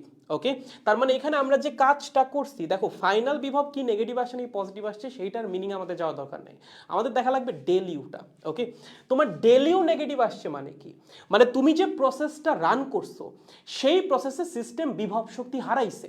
ধরো এই আছে তোমার কাছে হচ্ছে একটা কলম, ঠিক আছে, তুমি কলমটাকে ছেড়ে দিলা, নিচের দিকে যাবে, নিচের দিকে যাওয়ার সময় কি বিভব শক্তি কমবে না? অবশ্যই কমবে। সো যখন তুমি দেখতেছো যে বিভব শক্তির পরিবর্তন পজিটিভ, তার মানে সিস্টেম বিভব শক্তি অর্জন করতেছে। আর যখন বিভব শক্তির পরিবর্তন নেগেটিভ, সেটা মিন করে হচ্ছে সিস্টেম বিভব শক্তি হারাই ফেলতেছে, সেই বিভব শক্তি অন্য কোনো শক্তিতে রূপান্তরিত হচ্ছে। সো এখানে এটাই হয়েছে, সিস্টেমটা বিভব শক্তি হারাচ্ছে এবং সিস্টেমের যে বিভব শক্তি সেটা অন্য কোনো শক্তিতে রূপান্তরিত হচ্ছে কন্টিনিউয়াসলি। ঠিক আছে, ওকে, ঠিক আছে। হ্যাঁ, ভাইয়া ভুল হইতেই পারে না, আই ক্যান বি নেভার রং। ওকে, এই পর্যন্ত বুঝছি। তাইলে যে এইটা হচ্ছে হোমওয়ার্ক, আই হাই দেই নাই না হোমওয়ার্ক, আচ্ছা সমস্যা নেই। সো এই টাইপের কোনো প্রবলেম আসলেও আই গেস তোমরা পারবা। এমন আসতেই পারে, ধরো এই যে এক্স কিউবের জায়গায় তোমার এক্স স্কোয়ার্ড, এখানে ওয়াই স্কোয়ার্ড, এখানে জেড কিউব, পারবা না? অবশ্যই পারবা। জাস্ট কৃত কাজটা বের করবা, সেটা হবে নেগেটিভ অবিভব শক্তির পরিবর্তন। ঠিক আছে, শিওর, গুড। এবার আসো আমাদের মহাকর্ষীয় বিভব শক্তি, যদিও এটা অলরেডি আলোচনা হয়ে গেছে, বাট তাও একটু বলি। প্রথমে একটু বোঝানোর চেষ্টা করি, আমরা যে ফর্মুলাটা শিখি সেই ফর্মুলাটা আসলে কেন ভুল। দেখো তোমার কাছে এই একটা সিস্টেম আছে, ঠিক আছে, ওকে, এখন এটা আমাদের পৃথিবী বা ভূমি, এখানে আমাদের কাছে একটা বস্তু আছে, বস্তুর ভর হচ্ছে এম কেজি। তোমাকে বলা হয়েছে তুমি বস্তুটাকে এইচ মিটার উপরে উঠাইছো, কতখানি উপরে উঠাইছো? H metre. প্রশ্ন করছে এইচ মিটার উপর ওর বিভব শক্তি কত। ফর্মুলা জানো কি? ফর্মুলা হচ্ছে ইউ ইজ ইকুয়ালস টু বা del U is equals to M G H. এর জন্য কই থেকে আসছিল? উইজ নেগেটিভ অফ কৃত কাজ, তাই না? তারপর আমাদের ছিল হচ্ছে del U is equals to minus of কৃত কাজ। এখানে কৃত কাজটা কেমনে বের করছিলা? তুমি এভাবে বের করেছিলে যে আমাদের সরণ হচ্ছে উপরের দিকে, S is equals to h metre, বল হচ্ছে নিচের দিকে, F is equals to mg। এভাবেই তো বের করছিলা। দেন আমাদের বল এবং সরণের মধ্যবর্তী কোণ ছিল 180 ডিগ্রি, তাহলে কৃত কাজটা ছিল হচ্ছে Fs cos থিটা, তাই তো? mg into h into cos 180, তার মানে ছিল হচ্ছে মাইনাস mgh, এটাকে মাইনাস দিয়ে গুণ করে তুমি ডেল ইউ পাইছিলা প্লাস mgh। বাট একবার তুমি চিন্তা করো, এই এইচ এর মান 10 মিটার হইলে এটা ঠিক আছে, 15 মিটার হইলেও এটা ঠিক আছে, যদি এইচ এর মান হয় 1000 কিলোমিটার তখন কি এটা ঠিক আছে? চিন্তা করো তো, এইচ এর মান যদি 1000 কিলোমিটার হয় সেই ক্ষেত্রে কি এই জিনিস ঠিক? ঠিক না। কেন ঠিক না? দেখো তুমি যখন ভূপৃষ্ঠের অনেক কাছাকাছি তখন তো গ্র্যাভিটির মান কনস্ট্যান্ট, মহাকর্ষ বলের মানও মোটামুটি কনস্ট্যান্ট। বাট যখন তুমি ভূপৃষ্ঠ থেকে 1000 কিলোমিটার উপর উঠবা তখন কি গ্র্যাভিটি সেম থাকবে? না, গ্র্যাভিটি কমে যাবে ভাই। মহাকর্ষ বল সেম থাকবে? না, মহাকর্ষ বলও কমে যাবে। মহাকর্ষ বলের জেনারেল ফর্মুলা কি? মহাকর্ষ বলের জেনারেল ফর্মুলা কিন্তু এটা না, এটা হচ্ছে ভূপৃষ্ঠের কাছাকাছি মহাকর্ষ বল। যখন তুমি অনেক উপরে উঠে যাবা তখন তো এই জি এর ভ্যালুই চেঞ্জ হয়ে যাবে। সো মহাকর্ষ বলের যে জেনারেল ফর্মুলা সেটা হচ্ছে GMM divided by R square. এই আরটা কি? পৃথিবীর কেন্দ্র থেকে বস্তুর দূরত্ব। যখন তোমার একটা বস্তু হচ্ছে পৃথিবী আর একটা বস্তু হচ্ছে র্যান্ডম একটা বস্তু যাকে তুমি উপরে উঠাচ্ছ, তখন এই আর জিনিসটা কি? পৃথিবীর কেন্দ্র এবং বস্তুর ভর কেন্দ্রের মধ্যবর্তী দূরত্ব। বস্তুরে নিয়ে গেছো তুমি 1000 কিলোমিটার উপরে, তখন কি দুইজনের কেন্দ্রের মধ্যবর্তী দূরত্ব চেঞ্জ হয়ে যায় নাই? অনেক পরিমাণে চেঞ্জ হয়ে গেছে। যেমন ধরো বুঝাই, হ্যাঁ এগুলো আসলে মহাকর্ষ চ্যাপ্টারের, বাট কনসেপ্ট বোঝানোর জন্য আসলে বোঝান লাগবে। দেখো ধরো তোমার কাছে এখানে একটা বস্তু আছে, ওকে, একদম ভূপৃষ্ঠের উপরে। তোমাকে জিজ্ঞাসা করেছে মহাকর্ষ বল কত, তুমি কি বলতেছো? মহাকর্ষ বল হচ্ছে mg, তাই না? কেমনে আসতেছে জিনিসটা? এইটা আসতেছে হচ্ছে GMM বাই আর স্কোয়ার থেকে। এখানে আরটা হচ্ছে পৃথিবীর কেন্দ্র এবং এই বস্তুর ভর কেন্দ্রের মধ্যবর্তী দূরত্ব, এইটা হচ্ছে আর এখানে, ঠিক আছে? যখন তুমি ভূপৃষ্ঠ থেকে 10 মিটার উপর উঠতেছো তখন আর এর মান 10 বাড়তেছে, তাই না? যখন ভূপৃষ্ঠে ছিলা তখন আর ছিল কি? পৃথিবীর ব্যাসার্ধের সমান। যখন ভূপৃষ্ঠ থেকে 10 মিটার উপর উঠবা তখন আর এর মান কত হবে? তখন আর এর মান হবে পৃথিবীর ব্যাসার্ধ প্লাস 10 মিটার। যখন 20 মিটার উপর উঠবা তখন আর এর মান কত হবে? পৃথিবীর ব্যাসার্ধ প্লাস 20 মিটার। এখন পৃথিবীর ব্যাসার্ধ হচ্ছে 6,400 কিলোমিটার। সো এরকম 10, 20 ওই 6,400 কিলোমিটারের সাথে অ্যাড করলে ওইটার মানে আসলে আহামরি কোনো সেন্স আসে না। পৃথিবীর ব্যাসার্ধ কত? পৃথিবীর ব্যাসার্ধ হচ্ছে 6.4 × 10⁶ মিটার বা 6,400 কিলোমিটার। ওর সাথে 10 যোগ করলে কি এই আর এর মানে খুব বেশি চেঞ্জ আসবে? আসবে না। 20 যোগ করলে খুব বেশি চেঞ্জ আসবে? আসবে না। কিন্তু 1,000 কিলোমিটার উপরে যখন যাবা তখন এইটা যখন তুমি আর এর সাথে অ্যাড করবা, আর এর ভ্যালু হচ্ছে 6,400 কিলোমিটার, তার সাথে অ্যাড হচ্ছে আরো 1,000 কিলোমিটার, তখন কি আর এর মানে একটা হিউজ চেঞ্জ আসবে না? অবশ্যই আসবে। আর এর মান যদি চেঞ্জ হয়ে যায়, বলের মান চেঞ্জ হয়ে যাবে না? চেঞ্জ হবে। তার মানে বলটা আসলে কেমন বল? বলটা হচ্ছে পরিবর্তনশীল বল। তুমি যেখানে কৃত কাজটা বের করলে, এটা কি বল দ্বারা কৃত কাজ? এটা তো ধ্রুব বল দ্বারা কৃত কাজ। পরিবর্তনশীল বল দ্বারা কৃত কাজ কি এইভাবে বের করে? তুমি কি এইভাবে পরিবর্তনশীল বল দ্বারা কৃত কাজ বের করছো জীবনে? জীবনেও বের করো না। তাহলে তুমি এটা কেন অ্যাপ্লাই করলা? এটা অ্যাপ্লিকেবল যখন তুমি ভূপৃষ্ঠের খুবই কাছাকাছি আছো, 10 মিটার উপরে, 20 মিটার উপরে, 50 মিটার উপরে, 100 মিটার উপরে, ঠিক আছে, এই পর্যন্ত ঠিক আছে। যখন তুমি এরকম 100 কিলোমিটার, 200 কিলোমিটার, 500 কিলোমিটার, 1000 কিলোমিটার উপরে উঠে যাবা, তখন কিন্তু এই ফর্মুলা আর ঠিক নাই। তাহলে এই ফর্মুলা কতক্ষণ ঠিক আছে? যতক্ষণ পর্যন্ত তুমি ভূপৃষ্ঠের অনেক কাছাকাছি। ঠিক আছে, ভূপৃষ্ঠের অনেক কাছাকাছি অবস্থায় ঠিক আছে, অনেক কাছাকাছি। ঠিক আছে, যদি ভূপৃষ্ঠ থেকে অনেক উপরে উঠে যাও তখন এই ফর্মুলা আর অ্যাপ্লিকেবল হবে না। তাহলে তখন বিভব শক্তির ফর্মুলা কি হবে? তখন দেখবো আমরা বিভব শক্তির একটা ফর্মুলা পাবো -gmm/r। ঠিক আছে, এটা আমরা চ্যাপ্টার 6-এ পড়বো। আপাতত জাস্ট জেনে রাখো, আমরা যখন ভূপৃষ্ঠ থেকে অনেক উপরে যাই তখন এইটা হয় হচ্ছে বিভব শক্তির ফর্মুলা। এখানে আরটা কি? আর হচ্ছে পৃথিবীর কেন্দ্র থেকে বস্তুর দূরত্ব। ওকে, এটা হচ্ছে পৃথিবীর কেন্দ্র থেকে বস্তুর দূরত্ব। ওকে, একদম সহজ জিনিস। দেখেন বুঝছেন কিনা? খুবই খুবই খুবই সহজ জিনিস। তাহলে এই ফর্মুলাটা ঠিক আছে, বাট ভূপৃষ্ঠের খুব কাছাকাছি থাকলে ঠিক আছে। ভূপৃষ্ঠ থেকে অনেক উপরে উঠে গেলে এই ফর্মুলা ঠিক থাকবে না, কারণ গ্র্যাভিটির মান চেঞ্জ হয়ে যাবে, মহাকর্ষ বল চেঞ্জ হয়ে যাবে। মহাকর্ষ বল একটা ভ্যারিয়েবল ফোর্স, তার জন্য কৃতকাজ তুমি কিভাবে ধ্রুব বল দ্বারা কৃতকাজের ফর্মুলা দিয়ে বের করো? It is not applicable. এটা অ্যাপ্লিকেবল শুধুমাত্র যখন মহাকর্ষ বলের মানটা কনস্ট্যান্ট, এবং মহাকর্ষ বল ভূপৃষ্ঠের খুব কাছাকাছি পর্যন্ত কনস্ট্যান্ট থাকবে।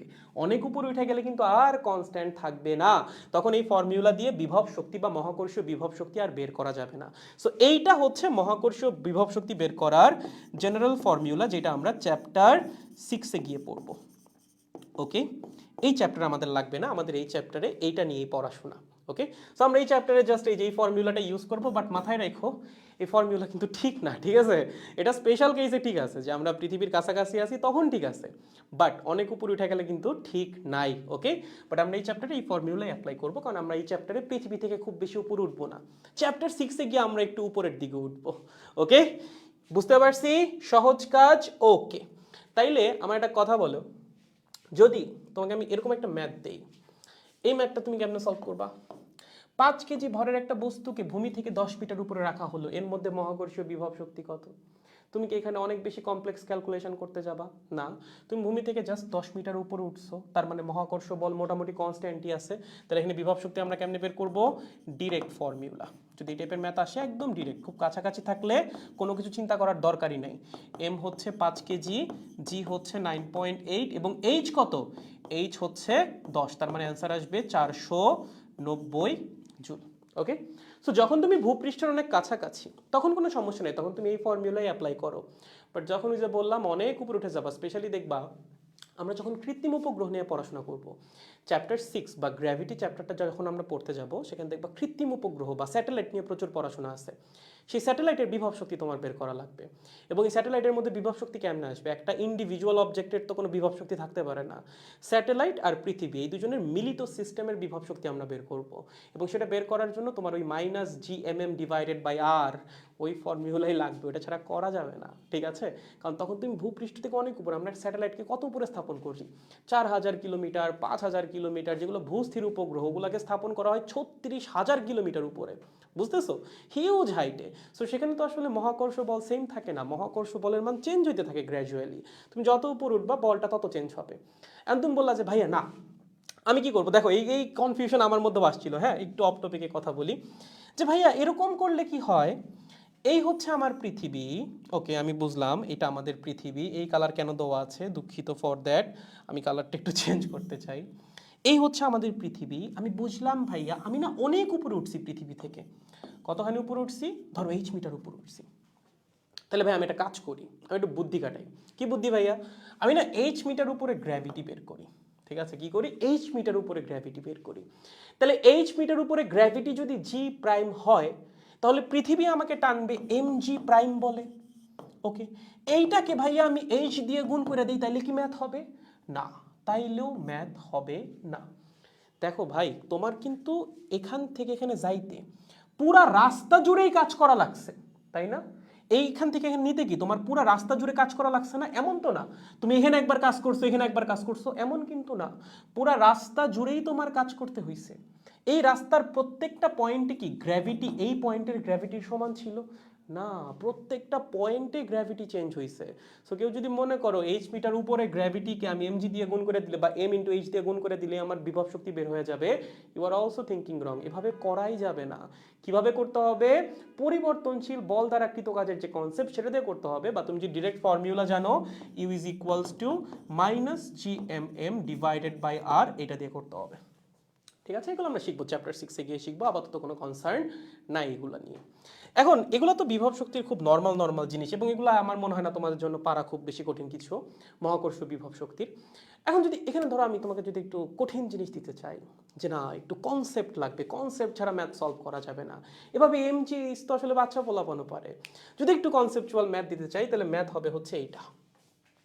ঠিক আছে, ওকে, আসো একটু ম্যাথ সলভ করা যাক। এগুলা হচ্ছে বিভব শক্তির কনসেপ্টকে তোমার ক্লিয়ার করবে। প্রথমেই লেখো, এই জিনিস তোমার এইচএসসি পরীক্ষায় জীবনেও আসবে না। ঠিক আছে, অনলি ফর ইঞ্জিনিয়ারিং অ্যাডমিশন, তাও হ্যাঁ, এইচএসসি পরীক্ষা এগুলো লাগবে না।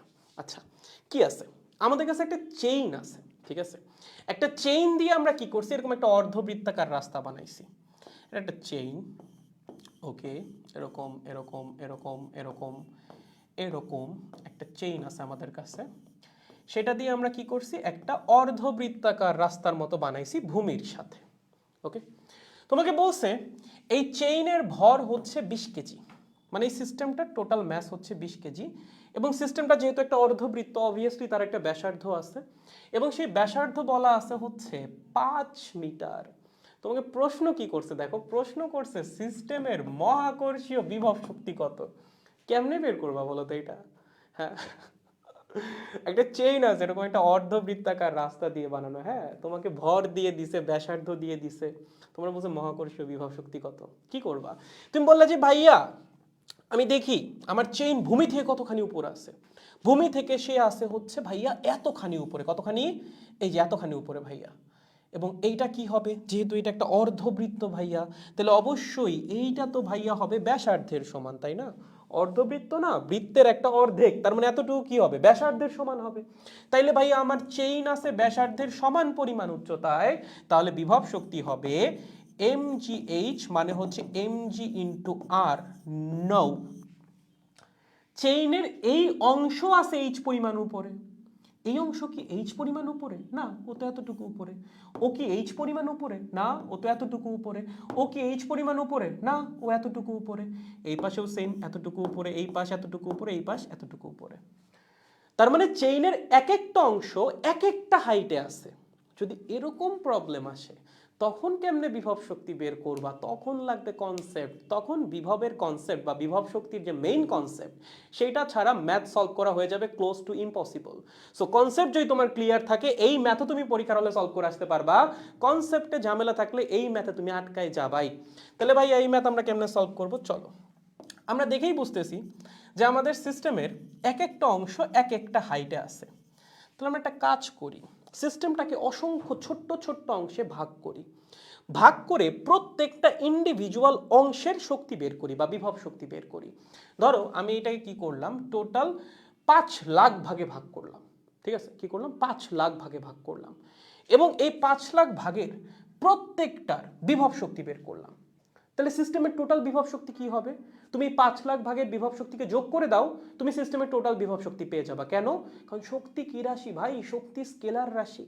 তুমি যদি সিস্টেমের প্রত্যেকটা পার্টের ইন্ডিভিজুয়াল শক্তি বের করতে পারো, টোটাল সিস্টেমের শক্তি কত হবে? সবগুলা ইন্ডিভিজুয়াল শক্তির যোগফলই হবে সিস্টেমের টোটাল শক্তি। তাহলে আমরা কি করব?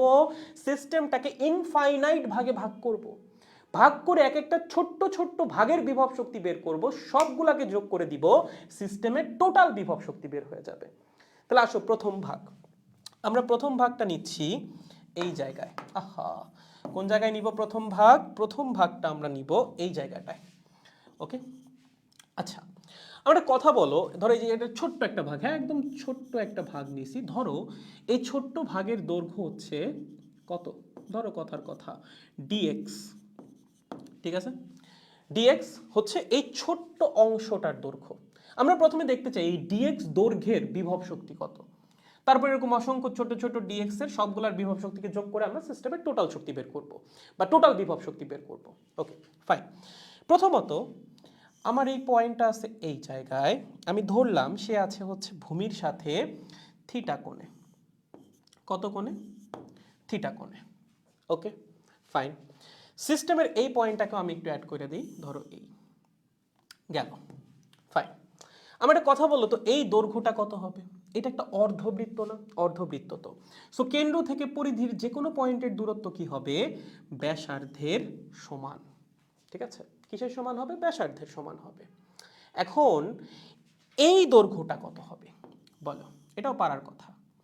খেয়াল করো, এই অ্যাঙ্গেলটা থিটা, অতিভুজ হচ্ছে আর, তাহলে লম্ব কত হবে? এখানে একটা সমকোণী ত্রিভুজ ক্রিয়েট হয়েছে, খেয়াল করছো কিনা আমি দেখতে চাচ্ছি। ভূমি থেকে এই পয়েন্টটা কতখানি উপরে, সো অবভিয়াসলি আমি এই পয়েন্ট থেকে ভূমির উপর একটা লম্ব আঁকবো। তার মানে এই অ্যাঙ্গেলটা 90 ডিগ্রি, মানে এখানে একটা সমকোণী ত্রিভুজ তৈরি হয়েছে। তাহলে এই দূরত্ব বা অতিভুজ যদি আর হয় বা ব্যাসার্ধের সমান হয়, এই অ্যাঙ্গেল যদি থিটা হয়, তাহলে এই পয়েন্টের উচ্চতা কত হবে? উচ্চতা হবে আর সাইন থিটা।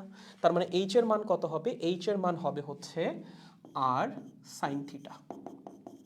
ঠিক আছে, তাহলে এই dx অংশের ভর যদি হয় dm, এই dm ভরটুকু ভূমি থেকে কতখানি উপরে আছে? ভূমি থেকে আছে আর সাইন থিটা পরিমাণ উপরে। আর এর মান কি অনেক বেশি? অনেক বেশি না, অল্প একটু মান। তাহলে কি এই উচ্চতার মান অনেক বেশি হবে? না, অল্প উচ্চতা, মানে ভূমি থেকে তুমি হালকা একটু উপরে আসো। তাহলে এই ছোট্ট অংশটার বিভব শক্তি কত হবে বলো তো? এই ছোট্ট অংশের বিভব শক্তি হবে dm ইন্টু জি ইন্টু উচ্চতা, মানে হচ্ছে আর সাইন থিটা, মানে dm into G into R sine theta. কি বের করলাম রে এটা? এইটা বের করলাম হচ্ছে এই ছোট্ট অংশটার বিভব শক্তি। কি? এই ছোট্ট অংশের বিভব শক্তি। আরেকবার বলি, এই পুরা চেইনটাকে আমরা অসংখ্য ভাগে ভাগ করব, কারণ এক একটা পার্ট এক একটা হাইটে আছে, এক একজনের বিভব শক্তি হবে এক এক রকম, যেহেতু এক একজন এক একটা হাইটে আছে। সো আমরা প্রথমে ছোট্ট একটা পার্ট নিয়ে অ্যানালাইসিস করতে চাই। আমরা ধরলাম ভূমি থেকে থিটা কোণে আমরা একটা লাইন টানছি, এই লাইন বরাবর ছোট্ট একটা পার্ট আছে যার দৈর্ঘ্য হচ্ছে dx এবং ভর হচ্ছে dm। আমরা দেখতে চাই তার বিভব শক্তি কত। এখন এই অ্যাঙ্গেল যদি থিটা হয়, এটা তো ব্যাসার্ধ আর, তাইলে আমাদের ডিএম ভরটা ভূমি থেকে কতটুকু উপরে আছে? কেমনে বের করবা? এই পয়েন্ট থেকে ভূমির উপর একটা লম্ব আঁকো, তাইলে ভূমি থেকে ওই পয়েন্টের লম্ব দূরত্ব পাওয়া যাবা। সেটা কত হবে? আর সাইন থিটা। কারণ এটা হচ্ছে ব্যাসার্ধ, এটা হচ্ছে থিটা, এটা কি হবে? লম্ব কি হবে? আর সাইন থিটা হবে। তাহলে ডিএম ভরের একটা বস্তু বা একটা ছোট্ট বস্তু কণা ভূমি থেকে যদি আর সাইন থিটা পরিমাণ উচ্চতায় থাকে, তার বিভব শক্তি কত হবে? তার বিভব শক্তি হবে DM into G into R sine theta. ওকে, এটা কি বেরোইলো? এই ছোট্ট অংশটার বিভব শক্তি। এরকম অসংখ্য ছোট্ট অংশ আছে, শুরু থেকে শেষ পর্যন্ত সবগুলার বিভব শক্তিকে যোগ করা লাগবে কন্টিনিউয়াসলি। কন্টিনিউয়াস যে কোনো যোগ কেমনে করো? ইন্টিগ্রেশনের মাধ্যমে।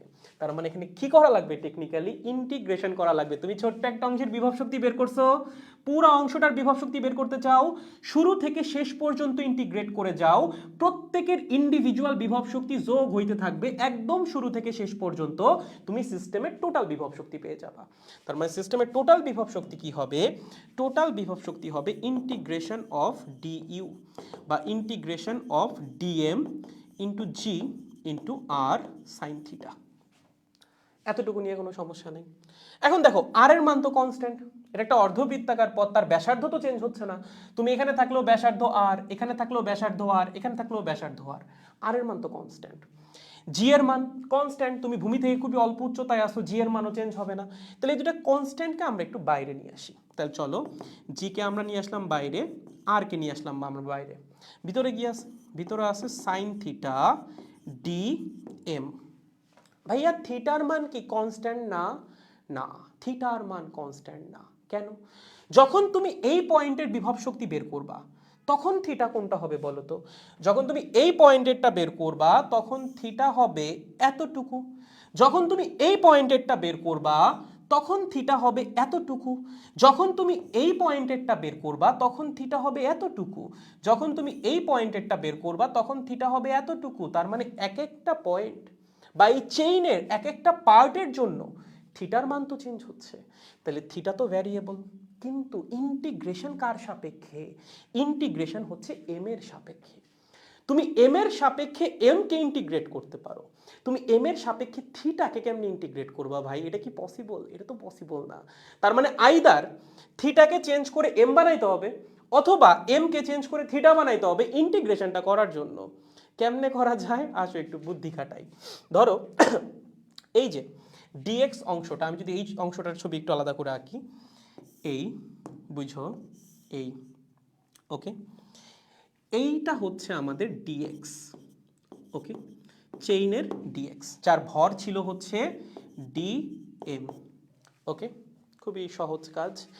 এই অংশটাকে আমি জাস্ট একটু আলাদা করে রাখছি, এই যে এই অংশটা, ঠিক আছে, যেখানে যে অংশটা আছে সেটাকে আমরা একটু আলাদা করে রাখছি। এটার দৈর্ঘ্য হচ্ছে ডিএক্স, ভর হচ্ছে ডিএম, এবং এই ব্যাসার্ধটা হচ্ছে আর। ঠিক আছে, দেখো এই ছোট্ট দৈর্ঘ্য ডিএক্স এর জন্য এখানে কি অনেক বড় অ্যাঙ্গেল ক্রিয়েট হবে? অবশ্যই না। ডিএক্স মানে কি? মানে এক্স এর মান ক্লোজ টু জিরো বা টেন্ডস টু জিরো, তাই না? মানে এক্স এর পরিবর্তন আমরা হালকা একটু সামনে গাইছি, তার জন্য কি অ্যাঙ্গেল অনেক চেঞ্জ হয়ে যাবে? অবশ্যই না। হালকা একটু অ্যাঙ্গেলে পরিবর্তন আসবে, আমরা ধরলাম ডি থিটা পরিমাণ পরিবর্তন আসবে। এটাকে একটা বৃত্তচাপ না? এই বৃত্তচাপের দৈর্ঘ্য হচ্ছে ডিএক্স, ব্যাসার্ধ হচ্ছে আর, অ্যাঙ্গেল হচ্ছে ডি থিটা। একটা ফর্মুলা পড়ছিলাম, মনে পড়ে নাকি? S is equals to R theta, বৃত্তচাপের দৈর্ঘ্য বের করা, 9-10-এ পড়ছিলাম। কি ছিল ফর্মুলা? বৃত্তচাপের দৈর্ঘ্য S is equals to R theta. এখানে আর কি ছিল? বৃত্তের ব্যাসার্ধ। থিটা কি ছিল? এই বৃত্তচাপ কতটুকু অ্যাঙ্গেল কভার করছে। তাহলে এখানে আমাদের বৃত্তচাপের দৈর্ঘ্য কত? ডিএক্স, তাই না? লেখো তো ডিএক্স আর ইন্টু ডি থিটা। লেখা যায় নাকি যায় না? অবশ্যই লেখা যায়। তার মানে বৃত্তচাপের দৈর্ঘ্যটা actually r multiplied by d theta. এতটুকু নিয়ে কারো কোনো কনফিউশন নাই? Very good. এইটা হচ্ছে আমাদের ওই ছোট্ট বৃত্তচাপটার দৈর্ঘ্য, বৃত্তচাপের দৈর্ঘ্য। ওকে ফাইন, এই ছোট্ট অংশের দৈর্ঘ্য। এখন এই পুরা চেইনের দৈর্ঘ্য কত বলতো? এই পুরা চেইনের দৈর্ঘ্য কি ব্যাসার্ধের সমান? না ভাই, এটা একটা অর্ধবৃত্ত। অর্ধবৃত্তের দৈর্ঘ্য কি হয়? টোটাল পরিধির অর্ধেক। যদি এটা একটা পুরা বৃত্ত হইতো, দৈর্ঘ্য কত হইতো? পরিধির সমান। মানে আমার তো অর্ধেক বৃত্ত, মানে অর্ধবৃত্ত, তাহলে দৈর্ঘ্য কত হবে? পরিধির অর্ধেক। তার মানে পুরা চেইনটার দৈর্ঘ্য হচ্ছে পরিধির অর্ধেক, 2 পাই আর ডিভাইডেড বাই 2, মানে হচ্ছে পাই আর। তাহলে পুরা চেইনের দৈর্ঘ্য কত? পুরা চেইনের দৈর্ঘ্য হচ্ছে পাই ইন্টু আর। এই পুরা চেইনের ভর কত? পুরা চেইনের ভর আমি ধরলাম এম কেজি, দেওয়া আছে 20, ঠিক আছে, আমি ধরলাম কত? M KG. তার মানে এই পাই আর দৈর্ঘ্যের চেইনের ভর হচ্ছে এম কেজি। লেখা যায় নাকি যায় না? আচ্ছা পরের পেজে লিখি, আসো, জায়গা পাওয়া যাবে সুন্দর। এই পাই আর দৈর্ঘ্যের চেইনের ভর কত? M KG. আমার দরকার হচ্ছে এই ছোট্ট অংশের ভর। কেমনে বের করবা? তুমি টোটাল দৈর্ঘ্যের টোটাল ভর জানো, এই ছোট্ট অংশ মানে ডিএক্স দৈর্ঘ্যের ভর কত হবে? ভাই ঐকিক নিয়ম করো, তাইলেই হয়ে যাবে।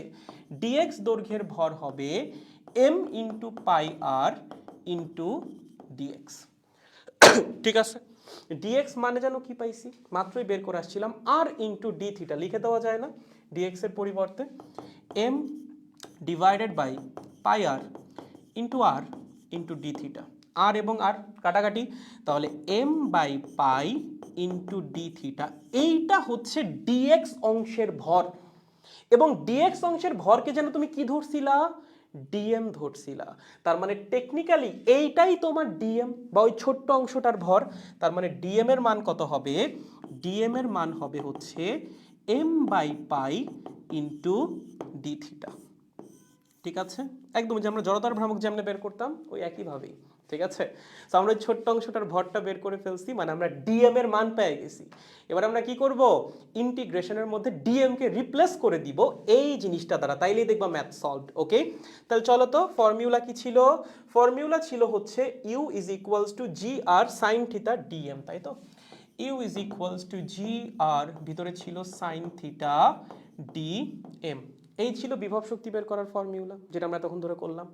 ডিএম মানে কি, ডিএম মানে ছোট্ট অংশটার ভর, সেটা আমরা কত পাইছি, m by pi into D theta, বসাই দাও তাহলেই হয়ে যাবে।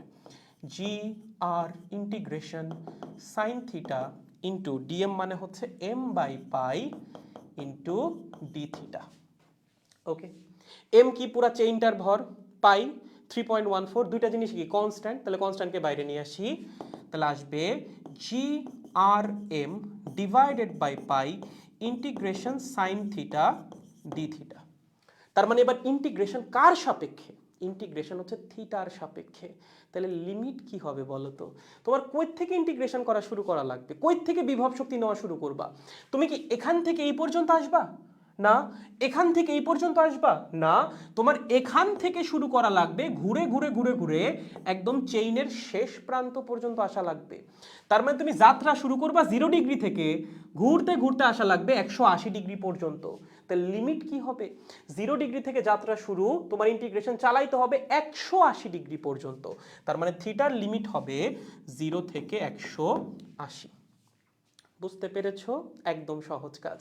এইবার জাস্ট ইন্টিগ্রেশন করে দাও, g r m divided by pi sine থিটার ইন্টিগ্রেশন কি মাইনাস কস থিটা, লিমিট 0 থেকে 180 বা পাই।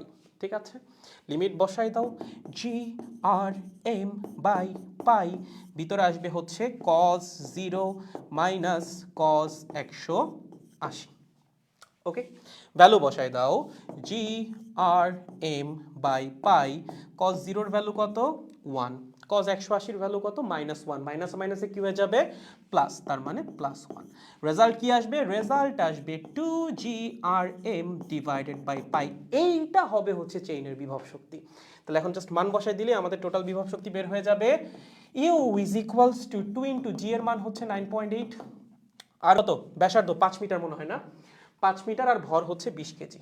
তাহলে উপরে আসবে 5 ইন্টু 20, নিচে আসবে হচ্ছে পাই, পাই মানে হচ্ছে 3.14। জাস্ট ক্যালকুলেট করো, 10 98 1960, নিচে হবে হচ্ছে 3.14, সো কত 600-র কাছাকাছি কিছু একটা হবে আর কি না, দাঁড়াও let me calculate. 2 into 9.8 into 5 into 20 divided by হচ্ছে 3.14, কত আসে 624.2, 624.2 জুল। একদম সহজ। ওকে, সো কি করলাম আর একটা বার একটু বলে দেই, আই গেস আপনাদের বুঝতে একটু সুবিধা হবে। Let's go. প্রথমে আমরা যেটা করছি, প্রথম কথা হচ্ছে এখানে আমরা ডিরেক্ট ফর্মুলা অ্যাপ্লাই করতে পারবো না বিভব শক্তির। কেন পারবো না, এক একটা পয়েন্ট এক একটা হাইটে আছে, তুমি হাইট হিসেবে কোনটা নিবা, তুমি এইচ এর মান কোনটা নিবা, এই পয়েন্ট আছে এক হাইটে, এই পয়েন্ট আছে আরেক হাইটে, এই পয়েন্ট আছে আরেক হাইটে, তুমি এইচ এর মান হিসেবে বসাবা কোনটা, পসিবল না। এর জন্য আমরা যেটা করব, প্রথমে চেইন থেকে ছোট্ট একটা অংশ কেটে নিব, ধরলাম তার দৈর্ঘ্য হচ্ছে dx, ভর হচ্ছে dm। ওকে, এবং আমরা দেখব এই ছোট্ট অংশটা ভূমি থেকে কতটুকু উপরে আছে। কেমনে দেখব, একটা কাজ করি, ছোট্ট অংশের এই প্রান্তে একটা লাইন টানি, সেন্টার থেকে এই প্রান্তে আর একটা লাইন টানি। ওকে, এতটুকুর মধ্যে আসলে খুব বেশি পার্থক্য নাই, সো যে কোনো একটা প্রান্ত ভূমি থেকে কতটুকু উপরে আছে সেটা দেখলেই আসলে হয়ে যাবে। তাহলে এইটা হচ্ছে আমাদের ব্যাসার্ধ। ওকে, ধরলাম এই অ্যাঙ্গেলটা থিটা, তাহলে এই পয়েন্টটার ভূমি থেকে হাইট কত, হাইট হচ্ছে আর সাইন থিটা। তাহলে এই ডিএম ভরের বস্তু যদি ভূমি থেকে আর সাইন থিটা পরিমাণ উপরে থাকে, তাহলে এই ডিএম এর বিভব শক্তি কত হবে, ভর ইন্টু জি ইন্টু হাইট। ঠিক আছে, তাহলে এটা হচ্ছে আমাদের ছোট্ট অংশের বা ওই ডিএম ভরের বিভব শক্তি। এটা কি, এটা হচ্ছে ডিএম ভরের বিভব শক্তি, বুঝছো। এখন এরকম ডিএম তো আছে অনেকগুলো, এখান থেকে শুরু করে একদম চেইনের শেষ পর্যন্ত অসংখ্য ডিএম আছে, লাখ লাখ ডিএম, কোটি কোটি ডিএম। তোমার কি লাগবে? তোমার এই টোটাল জিনিসটার বিভব শক্তি লাগবে, তার মানে প্রত্যেকটা ডিএম এর বিভব শক্তি তোমার যোগ করা লাগবে শুরু থেকে শেষ পর্যন্ত। কন্টিনিউয়াস যে কোনো কিছুর যোগ আমরা কেমনে করি? ইন্টিগ্রেশনের মাধ্যমে। তার মানে এই টোটাল সিস্টেমের বিভব শক্তি হবে এই ছোট্ট ডিএম এর যে বিভব শক্তি তার ইন্টিগ্রেশন। এখন ইন্টিগ্রেশন আমরা সব ভ্যালু ট্যালু বসাইলাম, বাট সমস্যা হচ্ছে ইন্টিগ্রেশন হচ্ছে এম এর সাপেক্ষে, বাট ভ্যারিয়েবল হচ্ছে থিটা। এখন এম এর সাপেক্ষে তো তুমি থিটাকে ইন্টিগ্রেট করতে পারবা না, এম এর সাপেক্ষে এম কে ইন্টিগ্রেট করতে পারবা। এর জন্য আমরা যেটা করব, এই ডিএমটাকে সরিয়ে সামহাও ডি থিটা নিয়ে আসবো। কেমনে নিয়ে আসবো? জড়তার ভ্রমকে যেই কাজটা করছিলাম সেম কাজ ভাই, খেয়াল করো। এখানে ধরলাম এতটুকুর দৈর্ঘ্য হচ্ছে ডিএক্স, এটাকে একটু আলাদা করে আঁকা হয়েছে, এতটুকুর দৈর্ঘ্য বা বৃত্তচাপের দৈর্ঘ্য হচ্ছে ডিএক্স, এবং এই ভিতরের যে ছোট্ট একটা অ্যাঙ্গেল ক্রিয়েট হয়েছে সেটা হচ্ছে ডি থিটা, আর এইটা তো ব্যাসার্ধের সমান আর, রাইট? তাহলে বৃত্তচাপ, ব্যাসার্ধ আর তৈরি হওয়া কোণের মধ্যে সম্পর্ক কি? বৃত্তচাপের দৈর্ঘ্য ইজ ইকুয়ালস টু ব্যাসার্ধ ইনটু তৈরি হওয়া অ্যাঙ্গেল ইন রেডিয়ান, অবশ্যই রেডিয়ানে। ঠিক আছে, গুড। তাহলে s is equals to R theta, এসটা হচ্ছে বৃত্তচাপের দৈর্ঘ্য ডিএক্স, ব্যাসার্ধ হচ্ছে আর, অ্যাঙ্গেল হচ্ছে ডি থিটা। গেল। তাহলে তুমি টেকনিক্যালি ডিএক্স এর একটা মান পেয়ে গেলা, বা ডিএক্স কে তুমি চাইলে থিটার মাধ্যমে প্রকাশ করে ফেললা, হয়ে গেছে। এখন আমার তো ডিএক্স কে থিটার মাধ্যমে প্রকাশ করা লাগবে না, আমার হচ্ছে ডিএম কে ডি থিটার মাধ্যমে প্রকাশ করা লাগবে। সেইটা কেমনে করা যায়? দেখো, এই চেইনের টোটাল দৈর্ঘ্য হচ্ছে পাই আর, তার ভর হচ্ছে এম, আমার লাগবে এই ডিএক্স দৈর্ঘ্যের ভর। সেটা কেমনে বের করব? ঐকিক নিয়মের মাধ্যমে। তাহলে এটা চেইনের টোটাল দৈর্ঘ্য, তার ভর হচ্ছে চেইনের টোটাল ভরের সমান। তাহলে ডিএক্স অংশ যেটা ছিল, ছোট্ট ডিএক্স অংশটা, তার ভর কত হবে? তার ভর হবে ঐকিক নিয়ম অনুযায়ী M divided by pi R into DX. DX মানে কি ছিল? মাত্র বের করছো, আর ইন্টু ডি থিটা বসাই দিছি, তাহলে তুমি পাই গেছো M by pi into D theta. এটা কি বের হইলো? ডিএক্স অংশের ভর। ডিএক্স অংশের ভরকে তুমি কি ধরছিলা? ডিএম। তার মানে এই জিনিসটাই অ্যাকচুয়ালি ডিএম, তার মানে ডিএম সমান m by pi into D theta. Then ইন্টিগ্রেশনের মধ্যে ডিএম এর জায়গায় m by pi into D theta বসাই দিছি। সো ইন্টিগ্রেশনের ভিতরে ভ্যারিয়েবল থিটা, ইন্টিগ্রেশনও থিটার সাপেক্ষে। এইবার ইন্টিগ্রেশন করা যাবে। এবং সাইন থিটার যে ইন্টিগ্রেশন, যারা জানো না ফর্মুলা, সাইন থিটার ইন্টিগ্রেশন হচ্ছে মাইনাস কস থিটা। আর লিমিট কেন 0 থেকে 180 হইল? কারণ আমাদের একদম এই কোণা থেকে শুরু করা লাগবে, যাওয়া লাগবে একদম চেইনের এই কোণা পর্যন্ত। যখন আমি এই কোণা থেকে শুরু করব, ভূমির সাথে অ্যাঙ্গেল কত হবে? 0 ডিগ্রি। যখন আমি ইন্টিগ্রেশন করতে করতে একদম এই কোণায় আসবো, এই পাশের সাথে এই দাগের অ্যাঙ্গেল কত হবে? 180 ডিগ্রি। সো আমার 0 ডিগ্রি থেকে ইন্টিগ্রেশন করা শুরু করা লাগবে, ঘুরতে ঘুরতে 180 ডিগ্রি যখন ঘুরবো তখন হচ্ছে ইন্টিগ্রেশন শেষ হবে। এর জন্য লিমিট হইছে 0 থেকে 180। ক্যালকুলেট করছি, লিমিট বসাইছি, বসাই দিলেই রেজাল্ট বের হয়ে গেছে। দেন ভ্যালুগুলো বসাই দিছি, টোটাল বিভব শক্তি পেয়ে গেছি। এইটা হবে হচ্ছে আমাদের অ্যানসার। দেখো, বুঝছো কিনা বাচ্চারা? কঠিন হয়ে গেল নাকি? 3 নম্বর লাইনটা কিভাবে করেছেন? কোন লাইনটা? কোনটা দেখো তো বাচ্চারা, বুঝতে পেরেছো কিনা? কারো বুঝতে সমস্যা হলে জিজ্ঞাসা করো, সমস্যা নাই, কোনো চাপ নাই, বাট বুঝে যাওয়া লাগবে। ঠিক আছে, মজার জিনিস তো, এগুলো একটু বুঝা লাগবে। ওকে, যদি দিয়ে দেয় এরকম কমপ্লেক্স প্রবলেম, আমরা যেন পরীক্ষার থেকে না পাইরা বের হয়ে না আসি, পাইরা আসা লাগবে। ঠিক আছে, সো বিভব শক্তি থেকে পেঁচাইলে ম্যাক্সিমাম এভাবে পেঁচাইতে পারে, এর চেয়ে বেশি পেঁচানোর কিছু নাই আসলে। ঠিক আছে, দেখেন বুঝছেন কিনা গাইস? সবার কি ক্লিয়ার কিনা আমাকে একটু জানাই দাও। সবাই যদি বুঝে যাও তাহলে আমরা একটু সামনে আগাবো। ও মাই গড, সবাই মনে হয় চুপচাপ হয়ে গেছে। ভাই, তোমাদেরকে আমি ডিপ্রেশনে ফেলে দিচ্ছি নাকি? ও ভাই, আচ্ছা, নাকি তোমাদের কমেন্ট আমার সামনে আসতেছে না? আরেকবার দেখি তো। এই যে এইবার সামনে আসলো কমেন্ট। আয় হায়, কি এবার ঠিক আছে? ভাইয়া, লং ক্লাস বুঝতে সমস্যা হয় ভাইয়া। আমি, ও আচ্ছা, ক্লাস কি 1 ঘন্টা 47 মিনিট হয়ে গেছে? সরি সরি, এই ক্লাস শেষ, ক্লাস শেষ। হ্যাঁ, আমি খেয়ালই করি নাই, সরি সরি সরি।